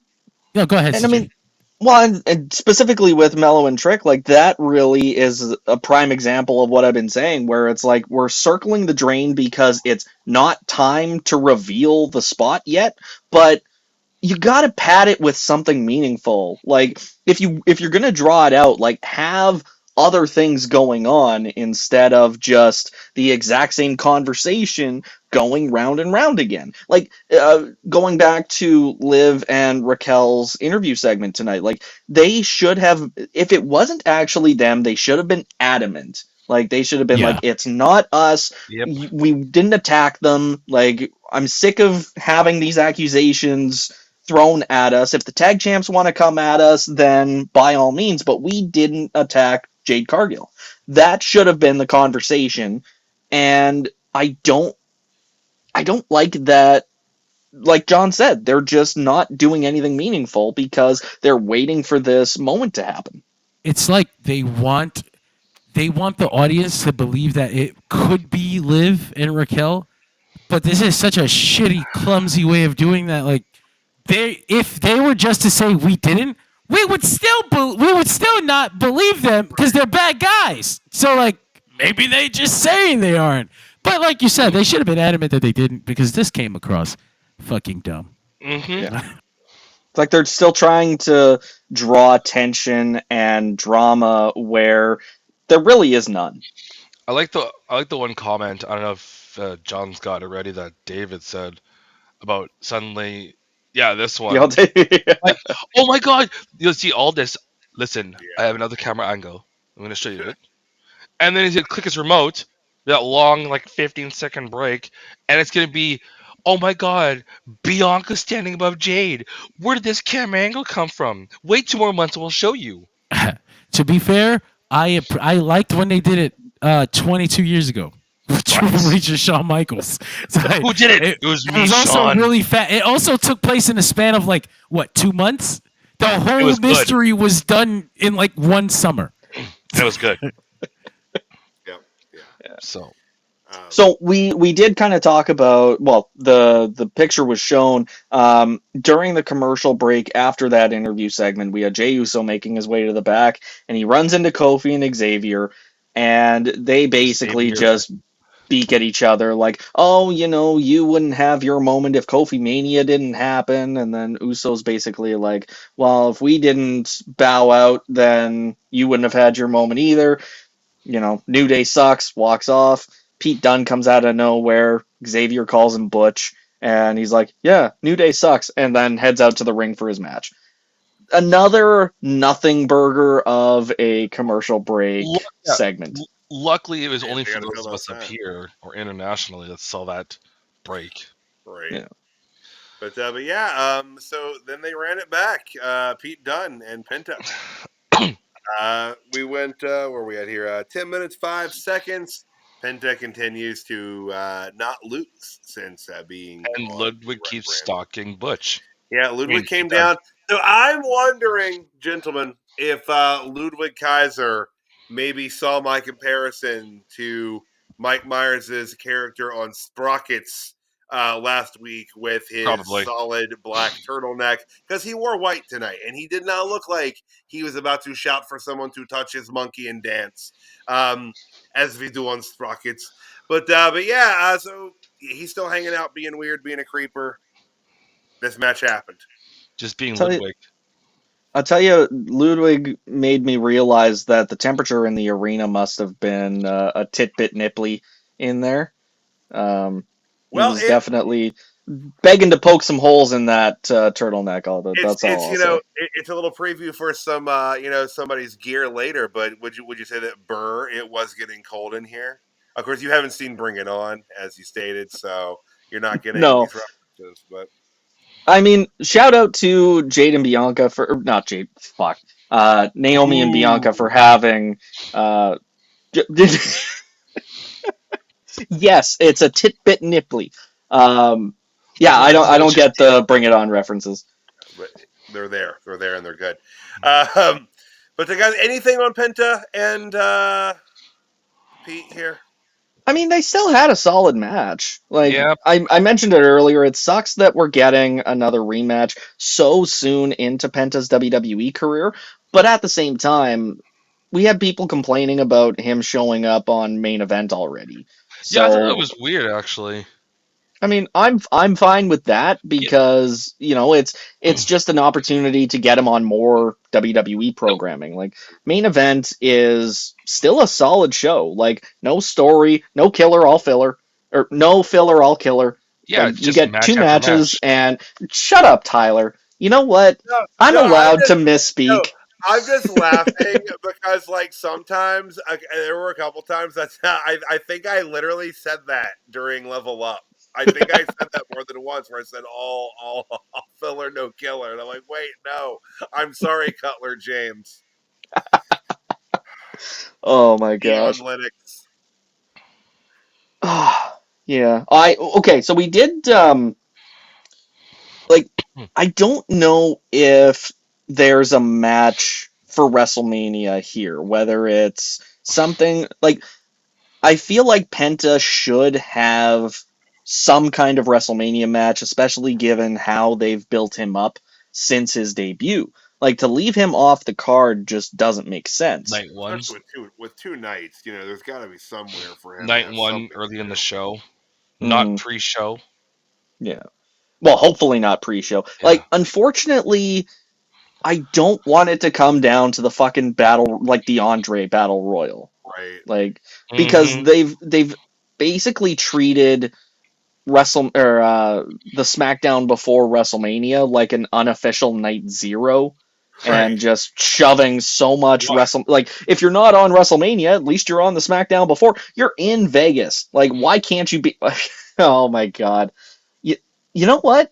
I Actually, don't I don't hate necessarily that. hate that. I don't hate that. Oh, you know what? I, Speaking of Chad Gable, because I meant to bring I this was up kind of kidding. I earlier. was not kidding though. This is actually a straight up very like Chad Gable disappeared to go learn lucha libre so that he could come back and like fight Penta He's and gonna Rey come back with Mysterio, a right? You would mask. think that he should come back knowing that the hair versus mask 2 out of 3 falls match is a lucha libre thing, and he wants to challenge Penta to a battle of his on his own turf. That kind of deal. It would also just really be really good. Yeah. Is there any truth to the rumor that Chad might be working some matches in AAA? I don't think he didn't hear you. Oh no, I'm just asking the room. Like Uh, any, I'm not sure. I saw I those reports and haven't heard anything yeah. since. I just saw the rumor mill posts, but nothing for sure. because I Nothing mean on dirtshitradio.com though. that would be a good opportunity to further the story off WWE TV in a way that makes sense, especially now that they've been doing more Hangman. outside WWE matches. So it's like, why wouldn't you send a WWE camera down to Mexico with Chad Gable? Take some videos of a match that you can show on Monday Night Raw just to see what he's doing. He's gonna come back with a luchador mask on. He'll be Juan Gable. He'll show up. He'll be like, "Yo soy Juan Gable." Like, oh my god, that just happened. Oh my god. Plodding Oh, on through Raw. Backstage, Kathy Kelly was interviewing Jey Uso, and Jey Uso yeet. said he was feeling underestimated, and said that he would shock the world at WrestleMania. Another passionate promo from Jay here, leading Mhm. into WrestleMania. I will say, like, they're beating the drum pretty hard. They've got 2 months to go. They might want to dial it back just a little bit. Mhm. And the thing that kind of irked me most about this promo was the segment with the New Day earlier during the commercial break, because we see him walk to the back directly following his confrontation with Gunther. Right. And he is calm, he's reserved, he's, regular. He's like a person, like he's not even like amped up Jey Uso, he's just Jey. Uso. And then we see him with Kathy Kelly. He is fired up. He's emotional. You can see like the tears welling up in his eyes. His eyes are red, and it just felt more disingenuous. No, like the opposite. Like it felt like it was forced because of the story that they want to tell. Right. But because I had seen him only just minutes prior during the commercial break, it felt like they were really trying to push this harder than they needed to, and it felt disingenuous. Yeah, which I guess here from the States, not having seen that promo, that wasn't the effect here. So it sounds like that was just bad juxtaposition. It very well could be, and I think that's something that they're going to have to get a handle on, because I was predicting it from the announcement. All of WWE's programming is going to wind up on Netflix in the United States, guaranteed. And I don't know what that's going to look like for the international market once that happens. Like, if we start getting commercials on Netflix during these breaks, or if Netflix just doesn't do as many commercials for the US, like if they do get some of these segments, right. But it does feel like not good planning on their part to have this many Jey Uso segments, especially when he's going from fired up to calm back to fired up. And it's like, okay, well, what happened in the middle to get him, overly emotional again? It's gonna go from main event Jey Uso to manic depressive Jey Uso really fast. They needed to give you guys sad yeet noises. Oh my god! Well, what they need to do is give you guys our feed, because all they do for like our side is they cut to black, and then in the corner it says coming back or something like that in like 2 minutes. Yeah, and they still do little things like it's not a commercial, but like they still do like I guess you'd say like the dark parts of the show where they show other stuff until like the show comes back, then they bring it back, and that's what you guys see. Whereas being in CJ, we see like the whole 9 yards. Mm-hmm.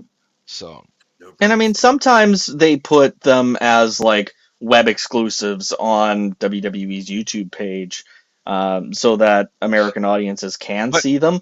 But it's better for them to come talk with us first every Monday night on here exclusively on the show, and then go watch that, or they just watch it live and then come with us and hang out. Because if you're watching it on their socials, you're not getting our commentary, and let's face it, that's where the real gold is. You get the Canadian and the American version of the commentary. That's right. Absolutely. That's right. Basically, the only real difference is that you guys have some U's and words that we don't. That's really about it, right? I mean, buddy.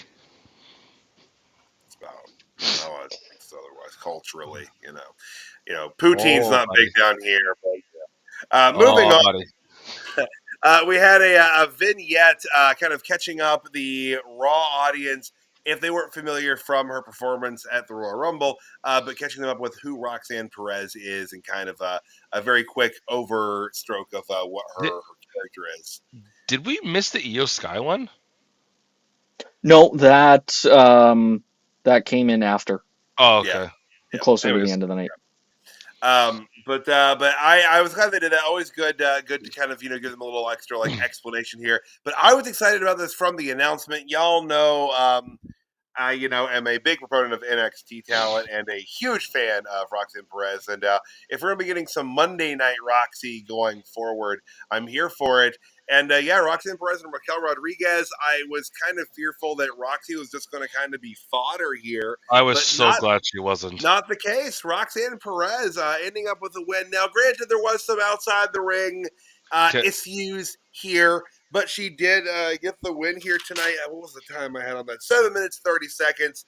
And I will say this was a solid match. Raquel, this was great for her. This was one of her best one-on-one matches in a while. And Roxy looked good too. I would have liked to have seen her win be a little bit stronger here. This is really her first real one-on-one match on the main roster. But hey, if we can book her better than we booked Lyra coming up, let's do this. I was shocked Cora wasn't there. Are they like friends? Dude, watch NXT. I know. And then come talk with you guys after. You should. Yeah. No, like Cora feels like she doesn't have anything to do with this. Like she's still gonna have her time in NXT, whereas Roxanne is obviously main roster ready. I was afraid, well, like, just have like a backup on her side in case Liv does some bullshit. That's all. They're not as good of friends as they used to be, according to kayfabe. But and Dirt Sheet Radio. Yeah.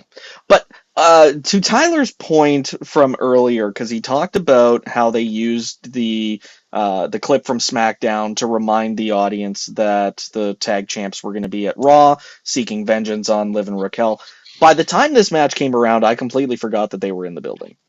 Right. So, like, I went into this match being like, okay, I feel like Roxanne is going to win, but not 100% clean. Like, she still needed something to kind of not steal the win, but steal the win. And then the champs music hit, and I'm like, and then Cole said something to the effect of like, "Oh, here come the tag champs," and then just Bianca comes out, and I'm just like, so you're not really looking at the monitor, are you, buddy? Idiot. Well, like Naomi came up from behind, but you wouldn't have known that when the music hit. He was just guessing. But yeah, they knock the crap, or they go after rather Liv and Raquel here, and Raquel pulls Liv out to safety. Yeah, and this way I referenced their outfits here. They were reminiscent of the Clovers from Bring It On. So my '90s heart sang with joy. But yeah, so I guess we're going to get some. Is there any chance that they drop the belts to Liv and Raquel? No. I think if they are pulling the trigger on whether it was Naomi or Bianca who attacked Jade, I think this is going to be what kickstarts the next stage in this feud. Whether Liv and Raquel win clean or or Jade comes out and attacks one of them, whoever actually attacked her, I think that there is a good chance that we see new women's tag champs. All right. So this is obviously, kind of moving back a bit here from the issue between Raquel and Liv and the tag champs. This is huge for Roxanne Perez. There's no real chance that Roxy's going to win the Elimination Chamber, but they have an opportunity here to, give her some shine and some showcase in that match, and I think that they will. CJ, this is obviously, also a little bit of a conversation for NXT, and I'm sure we'll get a little bit more of a bead on this tomorrow night. But do you think this is Roxanne Perez's jump to the main roster? Is she here now? Is this it?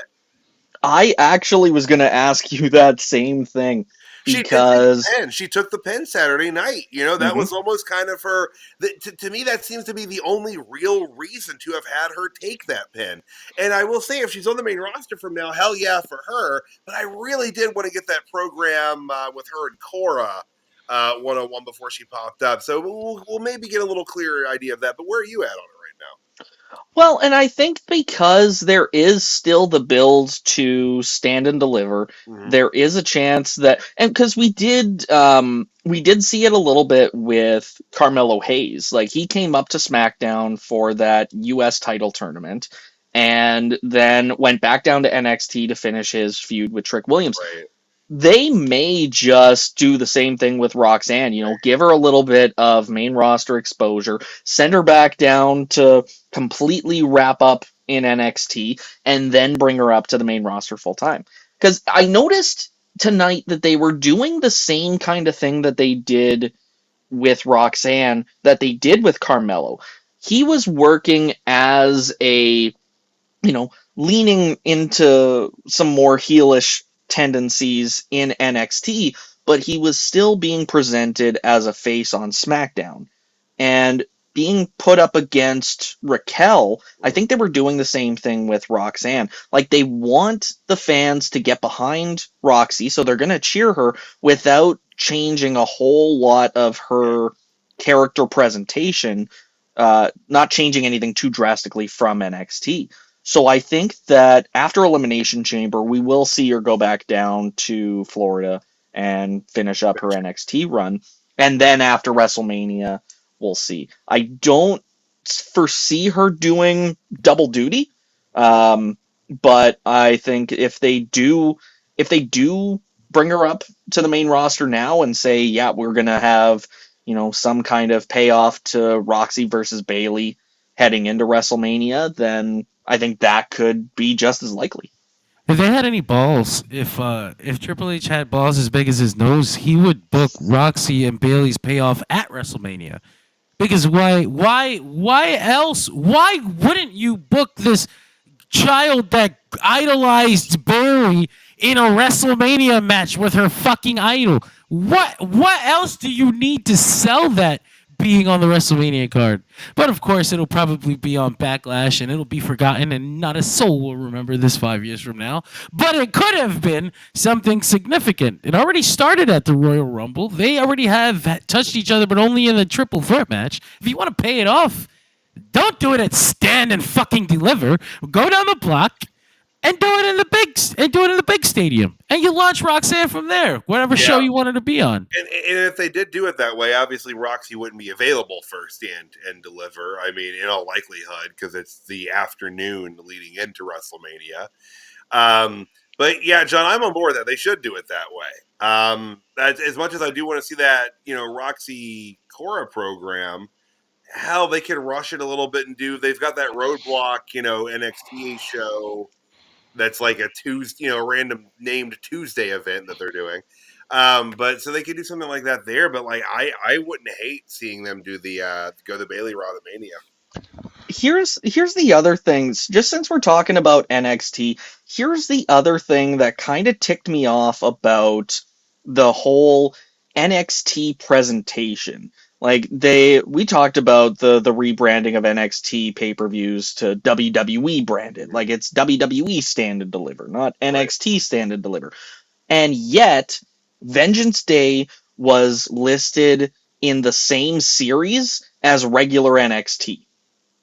If you're gonna because the Royal Rumble has its own thing, each WrestleMania I think has its own thing, but I remember seeing something about the Royal Rumble, like those aren't by year. Okay. I don't know if because I haven't really taken a look at the catalog yet. I know it's been a month and a half, sue me. But I don't get the thought process behind it. Like it is NXT, but they're trying to make it not NXT, right. But they're still making it NXT. Kind of murky in between. Yeah. And I mean, like, if this would have been Roadblock, that makes sense having it, because it is just a branded episode of NXT. Yeah. But this was specifically a premium live event. They should have had its own show in the catalog. Yeah. I agree with that. Even though it doesn't show up for you, because it probably streamed on Peacock, right? Yeah, Peacock for us. Yep. But so with Roxy being in there, that brings us with now we've got Roxanne Perez, Bayley, Alexa Bliss, Bianca Belair, and good grief, man. The women's chamber is also like, who's winning the women's chamber then? Like, we talk about that. Like, we talk about kind of the speculation on the men's. Like, do we have the graphic? I wonder. I don't have a graphic. I do not have a graphic. But Perez, Bayley, Bliss, Belair, Naomi, Liv.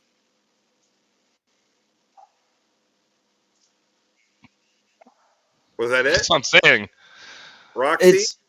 Yeah, Roxy, mm-hmm. Bliss, Naomi Belair, Bayley, right? Crap! Hang on. Yep. Oh. Well, hey, maybe John mentioned it earlier. If they do have Roxy and Bayley in the chamber, maybe they will use that as the catalyst to get them to WrestleMania. Or maybe they'll just do it at Stand and Deliver. They'll send Bayley down to Florida instead of to Vegas for Stand and Deliver instead of WrestleMania. Yeah. Which would suck. But so Women's Chamber, Morgan, Belair, Bliss, Bayley, Naomi, and Perez. Yeah, so we did name all 6. Yep. As far as who I think will win. Did we all agree that not really one name is standing out the most out of the group? I think the ones that stand out to me the most are Bliss and Liv, only because I see different paths for everybody else. So it's Bliss kind of process of elimination, which isn't good when you're talking about the women's world title picture.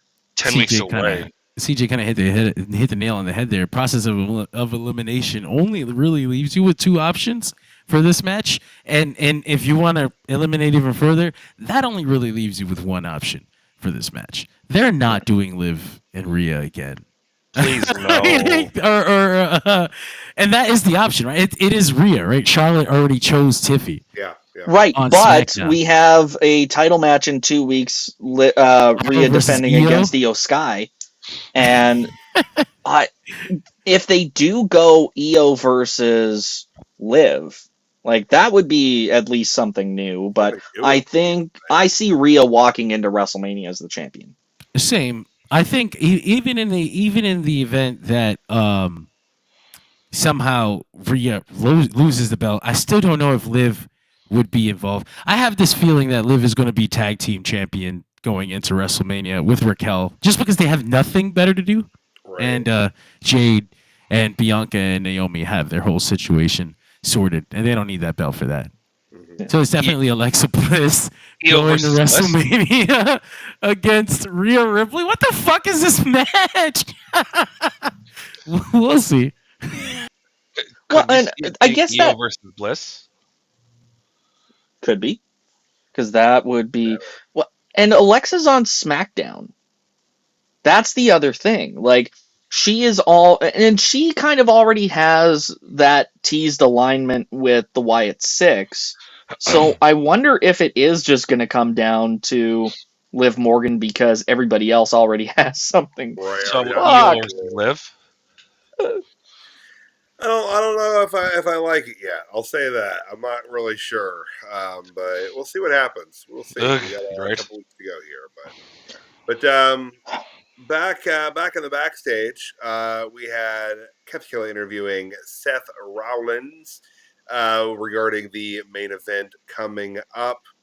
As he left, we had Karrion Kross and Scarlett walk into the scene. That was so dumb. And again, he's trying to wrap his mind around the mindset of Sami Zayn and his friends. So that happened. I saw this promo and I thought to myself, it's probably for the best that AOP and Paul Ellering got released for themselves.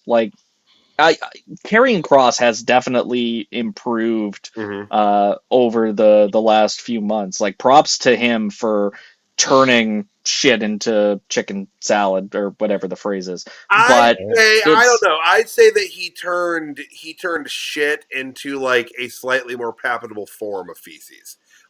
He turned something that was like liquid, you can't move it, to at least something solid you can pick up with a baggie. Oh yeah, it's not like runny diarrhea. It's an actual coiled poop. Exactly. Nicely coiled too.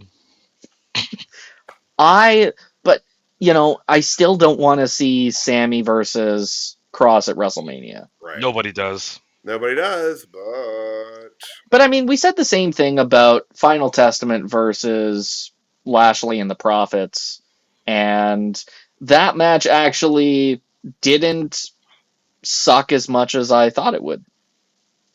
I wasn't invested by any means, but I mean, They had Bubba Ray Dudley come out for that, didn't they? Jesus, did they? I think so. Okay. I remember they had someone come out for a table spot, and I'm pretty sure it was Bubba. Would you Oh, you believe mean at that? NXT? Would you believe that Bubba Ray Dudley was kind of an asshole on LFG? Would you believe that if I told you that? What? I could see it. Man, I'm actually gonna have to watch LFG now. I don't know. It's a lot. It's a lot like, not to diatribe here before, because we're almost done with Raw, guys. I promise. We're this close to being done. but maybe we can Caesar. Oh God, and maybe CJ, if you watch that premiere episode, we could chat about it a little bit on the Weekend Wrestling Roundup this weekend. But it's an interesting setup. It's kind of like a new spin on the Tough Enough concept. I had mentioned this in the group chat during the match portions. You get Vic Joseph and Jeremy Borash doing commentary. And it's an interesting commentary because during the match, not only are they kind of talking about the match, but they're not really talking about it in terms of like kayfabe in the match. They're talking about it in terms of like how the coaches are discussing it. Like Bubba Ray or Mickey James or something would say something in terms of how they were performing in the match, and then they would kind of talk about it in those regards. So it's a different kind of feel. It's interesting. I want to see how it pans out going over the next few weeks, but also too, just from a perspective of CJ, with you and I having covered Level Up, a lot of faces from Level Up, Shiloh Hill, Tyra May Steele, oh God, I forgot his first name, Evander Holyfield's son, Elijah. Yeah. But yeah, it's pretty interesting. And that kid that was on, Shawn Michaels called him a shithead. Like Bray or something like that. I can't remember his name, but like he's on there. He got kicked by Carmen Petrovic on NXT. Oh yeah, that like, the one that got memed. What? Yeah, the one that got memed. Yeah. So he's kind of touched NXT a little bit. So I'll say that he's good as a character, and he seemed to have pissed Bubba Ray Dudley off. That was the guy in the clip. Yeah, because I guess he tried to shake Bubba's hand walking in, and Bubba just was like, no. So, which is like a Bubba thing, but usually if someone's going to get mad about not getting a handshake, it's Booker T. That is going way back with the Young Bucks. But yeah, so LFG, I recommend checking it out if you enjoyed the Tough Enough thing, guys. But back to Raw. The aforementioned Io Sky segment here was awesome. This pre-done video package of her submerged as she's talking about her upcoming match with Rhea Ripley. This was awesome. Very, very cool. Yeah, it looked good. It sounded good. It really made me feel like Io had a chance to beat Rhea. Obviously, I don't know that she will, but it definitely the pre-recorded video packages have just been next level since Kevin Dunne left. Yeah. Like they really stepped up their production game, and it shows. This 100% would not have been a promo 5 years ago. No, and with Dunne, their biggest production flourish was this. When moves would happen. Or doing that. Or the quick zoom in with I friggin' hated that. It made me so nauseous. I still remember there was some fan footage of, there was an episode of Raw where Seth was just going to town on, I can't remember who it was, with a chair. And they see the cameraman, and he's literally following the chair with every single swing, and he's just going back and forth like that. And I'm like, how is that digestible for an audience? Like, how is that the best represenation of your product? If you're watching it through vertigo. Like a VR headset, it's like you want to really feel the momentum of the chair swing there. You are the chair. Right? God, chair phone. I'm surprised they're still running the Cricket Wireless chair phone ad with Otis and Chad Gable, where they're all like, "Are they? They are here." I see it here at least once a week, so maybe they just think we're stupid. Guys, speaking of stupid, this next segment, man, we are going to hit this one fast and hard, and we're going to give it probably more time than it actually deserves. New Day comes out and has a verbal confrontation with LWO. the LWO. Three people in catering. It seemed like, and I said this in the group chat, John also talked about how awful this was. It was like out of like Raw versus SmackDown's GM mode from around 2007, 2008. Good GM mode, mind you. Great for a 360 game, but not good for Monday Night Raw. And like, it didn't mean like we want to say it in Spanish too. New Day sucks. And then for Pat McAfee to double down on commentary, be like, hey, they said it in English and Spanish, Cole.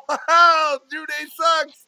El Saco. Like, no, it was bad. This was really, really terrible. Can we just stop the LWO? Can it just be over now? Zelina Vega's on SmackDown. They already lost her. Like, just stop. Just stop it. Just stop. Okay, I'm done. I'm sorry. Stop it. The thing that really irked me about it the most was just how pointless it felt.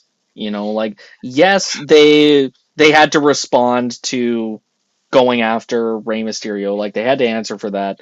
They start in on, like, calling out the audience for chastising them still about the Big E thing. How many times do we have to go down this well of just guys not getting their promo out despite the chorus of boos? Like, it was great the first few weeks when Dom was doing it, and then it got old real quick. And then the New Day started doing it, and it got old even faster. Like, I'm still interested in the New Day as heel characters, but I no longer give a shit why they chastised Big E and kicked him out of the group. Preach.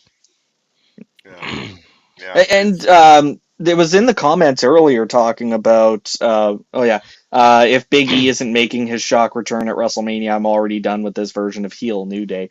I had that thought, something similar. Like, if they really want to bring Big E back, there's only two ways they can really do it: have him feud with the New Day, or have him reconcile with the New Day. Right. And as far as a reconciliation goes, it's just like, yeah, you called me on my shit. I could have been here. I'm sorry. I'm here to make it up to you. What can I do? I'll do anything. And, then we have heel Big E. But I don't think he could be a heel. You don't think so? I mean, like, with how much everyone loves him right now? I think if he was willing to still side with the New Day over the fans, that would be enough to make the fans boo him. Yeah. Which I think would be the worst of the two ideas, only because same sort of thing that I said about Edge and Daniel Bryan. Sup, Elliot? When they came back after their retirements, the fans have been wanting to cheer them because they're back. Right. And it feels like not a subversion of expectations, but really just not giving the fans a chance to enjoy that they're back before they have to start booing them again. Yeah. Let folks enjoy the one. They did that with Seth Rollins years ago when he came back. They were willing to desperately cheer him, but they immediately turned him heel, and it went very poorly. Yeah. But yeah, that segment was awful. I usually try to find its positive spin on these things, but that was just terrible. The ending. Yeah. They didn't even announce a match. Like, no. they announced the women's tag titles. They announced, what was that other match that they announced for next week on Raw? But it wasn't LWO versus New Day. Dakota? Naomi and Belair. Yes. Belair. Yeah. Yeah, so we got Dakota and Lyra, and then Bianca Belair and Naomi taking on Liv and Raquel for the tag titles. So, and that's it. That brings us up to back around to where we began. So, gentlemen, that's gonna transition us into, I think, what is one of everyone's favorite segments every week, the Raw Jobber of the Night for February the 17th. My computer says the 18th because it is tomorrow where I'm at. But it's also tomorrow where I'm at too. Oh shit! That's not for me. Yeah, it's quarter after tomorrow. Quarter after tomorrow. It's tomorrow. But the Jobbers of the Night. CJ, good sir, who would you have as your jobber this eventide? I think just because we were talking about it a few times throughout the night, I gotta go with some combination of Triple H and Netflix. Okay. Like, don't get me wrong, there's a lot of good things about this partnership, but some of the commercial break segments need something more to them. Like, if you're gonna do it, at least get it done. Like, I don't want to sit and watch Seth Rollins glad-handing for 2.5 minutes. Like, a commercial would be more interesting. They have a weird balance that they have to strike here, because it has to be interesting enough for the international audience to want to sit there and actually see it, but it can't be so interesting or important that the U.S. audience gets pissy for not being able to see it immediately. And it puts them in a really shitty place, because it's like, really, it's like you shouldn't care. That should be like kind of the what you get for being an international viewer, but like, they're an American-based company at the same time, and if they started, it's kind of, a couple weeks ago I said that CM Punk interview they did, that felt like it was originally going to be intended just for the international Netflix audience, based off of how they framed it, because they framed it the same way they've been doing a lot of those interviews in the audience from the balcony, yeah. And it was on regular everything, and I kind of wonder if they're like, well, fuck, like, we have to put Punk on the entire thing. But they gotta find a happy balance there. And like, if you're saying commercials will be more interesting, don't tell them that, because they'll just start showing you like Shop Zone ads. Oh god, we'll get the Otis and Gable Cricket Wireless. We don't even have Cricket Wireless in Canada, but they'll advertise to us anyway. They show the chair phone one still, and they still show the one where it's like Drew McIntyre playing with an action figure of himself, like fighting Kofi Kingston's action figure. Yeah,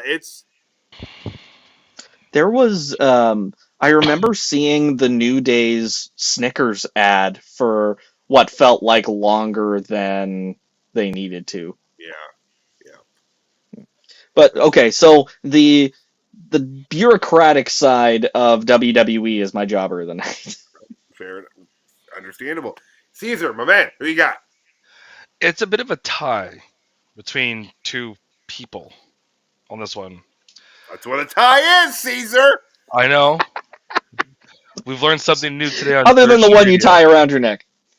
That's a different tie. That's a knot. And so, some people have called me Ty. That's, it's a shortening for Tyler. No one calls you that. True. So there's two entities. I'm not saying people, they're entities. One entities? Like paranormal? Like, holy shit. So to kind of attach myself to CJ's point, is this boatload of celebrities that show up every single week on Netflix. Yeah. Some we've heard of, some we've never even heard of. Like, even if you're not like a fan of their work, there's people they're like, oh my god, it's this person. I'm like, who?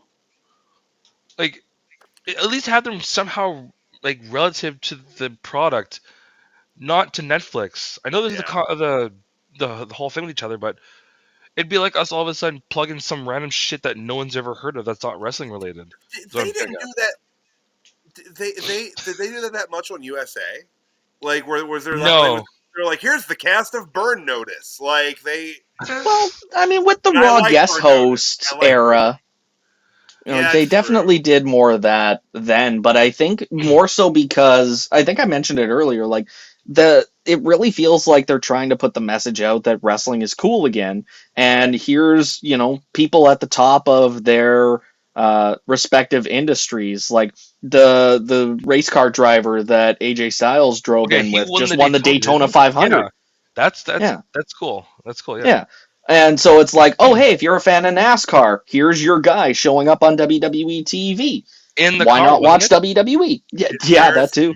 There is a large overlap, by the way, of NASCAR fans and wrestling fans. I believe grown up in West Virginia, I can tell you there is a. Tyler's got sources. That Venn diagram is pretty much a circle. It's not. I gotta say, there were so many years where Vince used to kind of not force celebrities, but they used to have to kind of convince celebrities to show up. Summerfest. He did not give a fuck. Yeah, they didn't give a fuck about wrestling, man. And this is such a new place where they can find people that actually care or used to care. I don't think it's ever a bad thing to just kind of show them in the audience. Like, did you live through the celebrity GM era? Like, this minimal celebrity involvement will never bother me because of how much they were involved before. Like, I still love the fact that Jonah Hill no-showed Raw. That happened. When was that? It did happen. It was during the guest host era. Like, I think it was during promotion for one of the Jump Street movies. They announced the week before that Jonah Hill was going to be guest hosting Raw next week, and then no mention of him the entire night. And then it came out like he went to his agent. It was like, yeah, I'm not doing it. Because it sucked. Why. Well, yeah, it was a dumb idea, but again, I agree with Tyler. Why didn't he show? Channing Tatum would have done it. Channing would have done it. He would have been in the ring, like he would have been like, "Let's get Rikishi out here. I'll do some Magic Mike shit with him." Like they would have got Kevin Nash out for it because he's in those movies. Not that I've seen them, I just know he's in them. I think the marriage between wrestling and Hollywood has always steelbook of it. They've always wanted it to exist more than anything, and I think now today you're closer to what Vince always thought WWE was in relation to pop culture than he ever was. For the longest time, they were just a nasty, stinky, redheaded stepchild that nobody really acknowledged. Like, it was like a fun thing in the 90s, and then afterwards it's like, you remember Stone Cold and The Rock and Hulk Hogan? And now it's like a whole different situation. People actually watch this shit. The kids are talking about it again. I don't know how long it's going to last, and I don't know if it's even as popular now as it was a year ago, but it's I wouldn't complain about it, at least not publicly. Fair enough.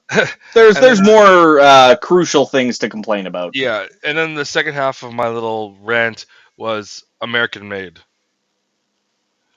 I don't know. You could pick any bit of them right now. What's going on? Whether it's their lackluster little itty bitty promos to the way they're being presented. I don't know. They're waiting for one Gable to come back. And hopefully something goes with them. So we'll see. Sorry, Juan. I mean, sorry, Chad. Senor Gable. Senor Gable. I'm going with everyone that was involved through any part of the process of the scripting, the physical blocking of the scene, the camera people, the commentary, the producers, both Kofi Kingston and Xavier Woods and everyone in the LWO. Because, my God, I don't want to go on about it too much more because we already did. But that was just, that I think, that's the worst Raw segment since Raw has been on Netflix. You know, the table agrees with you, I'm pretty sure. Yeah. I mean, that's only like 6 episodes, but they did kind of set the bar underground with this segment. Remember how I was all like, "Oh, I don't want to see Goldberg show up on the Atlanta Now Raw you want to? 2 weeks ago." I would have taken that over this. I didn't know it was possible to fumble the New Day in 2025. I didn't know they had anything left to fumble. But this heel turn started off with such promise. And they still have the attention of the fans and the care, but they're involved in nonsense. This doesn't matter at all. Like, unless this ends with them kicking the shit out of the LWO so severely that they disband permanently, I don't want this. That's the only way that I will be like, you know what? It was a good idea in the long Book it, run. Trips. But Book no, it. as it is right now, it was just abysmal. Just a cataclysm. Everything that could go wrong in this segment went wrong. The only thing that could have made it worse was if someone like slipped and accidentally broke their ankle. Like, that's the only other thing that could have made this actually any more worse. They can't hear you, John. Okay, I mean, they can. These two Yeah. can. For the audience, John just chimed in, leave Adam Cole alone. Oh. Good stuff. Well, the most recent really world angle would have been Buddy, but didn't he roll his ankle there and then he made a joke tweet and then everyone took it really seriously and yeah, because of the smaller ring. Yeah, and he was joking. Yeah. Like, my God, and people were like all over that. It was nasty. Yep, I wonder if it's because so much of the internet was already complaining about the fact that the ring was smaller, that it just looked bad that an AEW wrestler was also critiquing the AEW product. Imagine having an opinion in 2025. Right. Bryan Danielson slapped him with a fine, I bet. I'm sure he did. I'm sure he did. $40 or something. But yeah, so that's my jobber of the night is everyone. I'm probably getting like 18 people like lumped into that worked on that segment because like even everyone in the truck, you know what, the person who holds like the audio cables, every one of them, I'm holding accountable for this. Everyone that's watching our stream, that's part of that. If you enjoyed it, first of all, what's wrong with you? And second of all, I genuinely want to know what you thought was good about that segment. Anybody, write in. Oh my God, the New Day was here. I guess you can't call. Go. Jesus. But yeah, so maybe we'll get to your comment before the end of the show. Yeah. Type it now. Ranting about it. But let's talk about megastars. Let's go to happier territories here. Yeah, Tyler, let's let you start this one. I will, because I'm pumped. And you know what? Maybe not everyone saw. You're going to say Warriors? No, it's not the Warriors. I'm excited, and there's a bias here because she's just absolutely one of my favorite. Liv Morgan on the roster currently. One of my son of a bitch. Talents just in general. It's Roxanne Perez. It's Roxy. I thought you were going to say Liv Morgan. No, God, no. I'm talking about someone with like really good in-ring acumen. Roxanne Perez is that's English for wrestling. I'm not saying that Liv is terrible. I'm just saying that like we've tried. I will say it. Okay, John will say it. The voice in our head says it. Tried. They stretched out the Rhea thing too long. The way too long. Worked really well, but no, it's not Liv. It's Roxanne Perez for me tonight. Roxy looked good in this match. My only critique of that is I would have preferred for her to go over a little stronger. But two things: one, she's small to begin with, and they put her in there with someone who's large to begin with, and so the size differential. There's only going to be so much offense they're going to give her in this, and it is her first one-on-one match on the main roster scene. So I understand kind of why they don't want to go too hard too fast, but they also did give her the record for the length of time in the Women's Rumble, so they clearly see a lot in her and are ready to give her a lot of juice straight off the rip. But I thought she looked good here. I thought the crowd was into what she was doing, and again, it really helps that she had that performance in the Rumble. It's already kind of ingratiated her to a portion of the audience here, especially with it being her third year in a row being in the Rumble. And I think she's going to do a good job in the Chamber match. Maybe they can give her another length of time thing. Maybe they can kind of start to build her up as kind of like a Shawn Michaels esque thing, like kind of the Iron Woman, as it would be. But that wouldn't be a bad angle for her, because with her being small, you do have to play, kind of another facet of that. But Roxy looked like $1 million here. Monday Night Roxy, I'm all for it. Megastar of the night for me. What did you think of her setup for Pop Rocks at the end of the match? Because there was a point in the match where I was looking at Roxy and Raquel standing toe to toe, and I was like, is she even going to be able to get high enough to hit pop rocks on her. And then she did that, the same sort of setup that she did for, I think it was a moonsault earlier. She jumped off one rope near the turnbuckle, crossed to the other side of the turnbuckle's middle rope, and then hit the moonsault from there. She essentially did the same thing for pop rocks tonight. I thought it was really impressive. Yeah, is this the first time she's done pop rocks since she turned heel? No, she stopped doing it for a while. Or if she did do it, she would do it and immediately transition into a crossface to kind of give it a little more aggression. But they did stop having her do it for a little bit, but she has brought it back. But she's won with it. Like, she beat Jordan Grace with it. So she has has used it. But I was more wondering because I remember when Carmelo Hayes came up to the main roster in those little appearances, he was working as a babyface while he was a heel on NXT. And now that she was facing Raquel Rodriguez and she had used the pop rocks, I was like, huh. And it's worth noting that in the video package they did for her, she kind of alluded to, like, I don't want to be seen as a good girl or a bad girl. I'm just the prodigy. And so they kind of left that a little murky, which I appreciate because, like, they often do have that major disconnect between what's going on in NXT and what goes on the main roster. But they kind of have to be a little more careful with that now, especially considering that they've tried to brand some of the NXT shows as more WWE events. And there's like clear crossover. Like Bayley is on every single show of the week. Like she is a recurring character. She has dragged all of these stories into the same universe. Like at this point, Bayley's going to be on the next season of Stranger Things. Like it's really like that's how it's going to go. What? She's in Euphoria season 3? They're going to give her a different name, and that's it. Like they're two. Instead of calling her Bayley. Her character's name is Pam. Pamela. But yeah, so that's Roxy. Roxy is my megastar of the night. Who wants to take point here next? I'll make it quick and painless. Oh shit! Okay, I mean I could go. Sudden CJ. Very nice to you, buddy.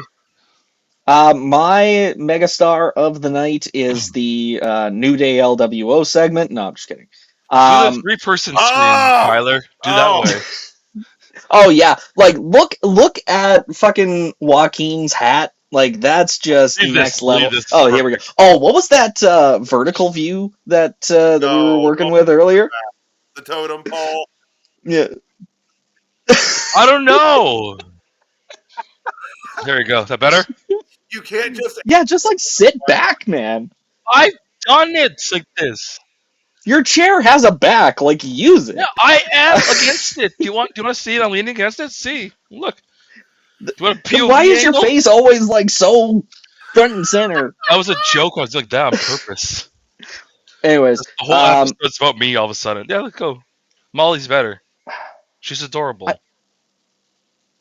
I think for my megastar tonight, LWO.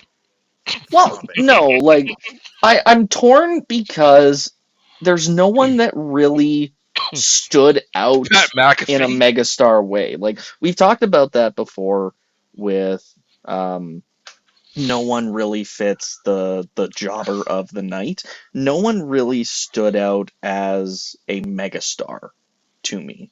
I think just in terms of getting a win, I gotta go with Penta. Like, he still has solid presentation, he's still racking up wins, and I think that he's... Def Rebel, no yeet. Yeah, like, he still has the luster, he still has the sheen, and heading into WrestleMania, hopefully they do something better with him, something more substantial, but you have to wait to be seen. But even just as far as tonight goes, he's still doing good work. He made Pete Dunne look... Well, I mean, Pete Dunne makes Pete Dunne look good, but, like, he worked well with Pete Dunne, and I'm assuming he'll work well with Ludwig Kaiser, too, but yeah, I'm going to go with Penta for megastar. Imagine if they did Penta and Braun at Mania. Braun's going to be busy with AJ. Yeah. There's a lot of potentials. Oh yeah. Now, if we're doing Megas, who you got? Who's your Mega? I was gonna say, because you mentioned him literally 2 seconds ago, the phenomenal one, AJ Styles. It's always a blast to watch when he comes to the ring.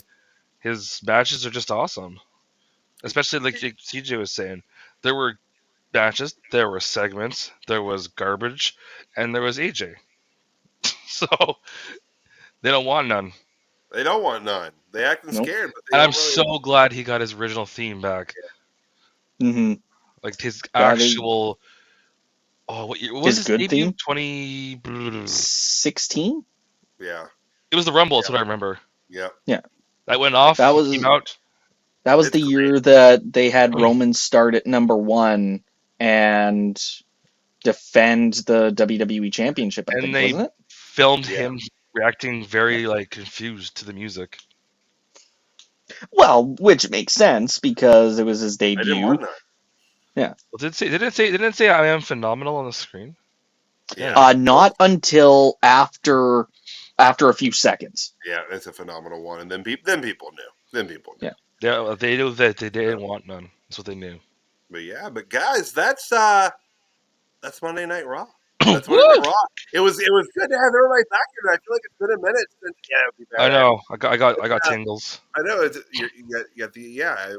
was exciting, guys. I feel like it's been a while since all three of us have. There we go. This is how you do the shows from now on. No, rotate people. I don't like it. Do a Molly camera angle. Here you go, Molly. You want some more hair? There you go. But guys, that's Monday Night Raw. We had a lot of fun talking and breaking it down, and I hope that everyone watching us live here tonight and on the way also had a good time. And if you enjoyed what you saw here tonight, I have wonderful news for you. What is it? It is not just Monday Night Raw that we cover and discuss here at Dirt Sheet Radio. We're here every night. Professional wrestling never stops, so Dirt Sheet Radio is always on.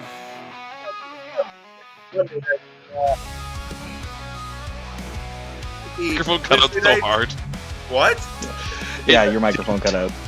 Oh, it did? Am I good? Am I good now? Raw, Monday night, Tuesday nights for NXT. CJ, will I see you tomorrow night for NXT? Hell yeah, buddy. Woo! Wednesday nights, y'all know what that means. It's AEW Dynamite. Caesar, you'll be there for that, right? Yeah. Thursday nights, that's for TNA, Impact, and of course Fridays, SmackDown or SmackSound. Nick Back John. And on Wednesday nights, guys, if you're up late, check out the Dirt Sheet Radio flagship podcast. It's late into the night. If you're like me, hit it up early in the morning. Still be there with your coffee. At work. During work hours, piss off your neighbors. Specifically. And on Sundays, CJ and I breaking down the Weekend Wrestling Roundup with a W. Always having a good time, so hopefully we'll be able to hit at it this weekend. And then also on Sundays, guys, the 3NT crew talking every week about the week of wrestling and looking good while they do it. The crisp graphics, and they're always having a good time there. So be sure to check them out. CJ, where can they find you? Well, I try to hang out on Tuesdays and Sundays wherever I can. Trying to be more consistent. It's life is life, but otherwise I'm on Twitter sometimes at CJCarter22, and I'm hoping that now that DirtSheetRadio.com is officially established, I'll start putting some written stuff, some written content out, and you can enjoy that at your leisure. And as always, guys, I am Caesar. I go by NoobTube on the socials. As CJ is saying, I also use Twitter for all this kind of fun stuff. You guys can catch me every Monday with these two, and of course Molly. Doesn't love hanging out with Molly every Monday. And of course, I'm with the crew on the Wednesday doing, you know what Wednesday means, the AEW Dynamite review. Right, and guys, I'm Tyler, the Pro Wrestling Hipster. You can catch me here Monday nights, Tuesday nights for NXT, chilling with CJ on the weekends. And after you follow Dirt Sheet Radio on all avenues, give me a follow as well over at the Pro Wrestling Hipster on Facebook. And guys, thank you again so much. DirtSheetRadio.com, make it your homepage. Lots of content coming your way, y'all. Thank you so much for tuning in live. We'll be back tomorrow night for NXT. Yeet! Yeet.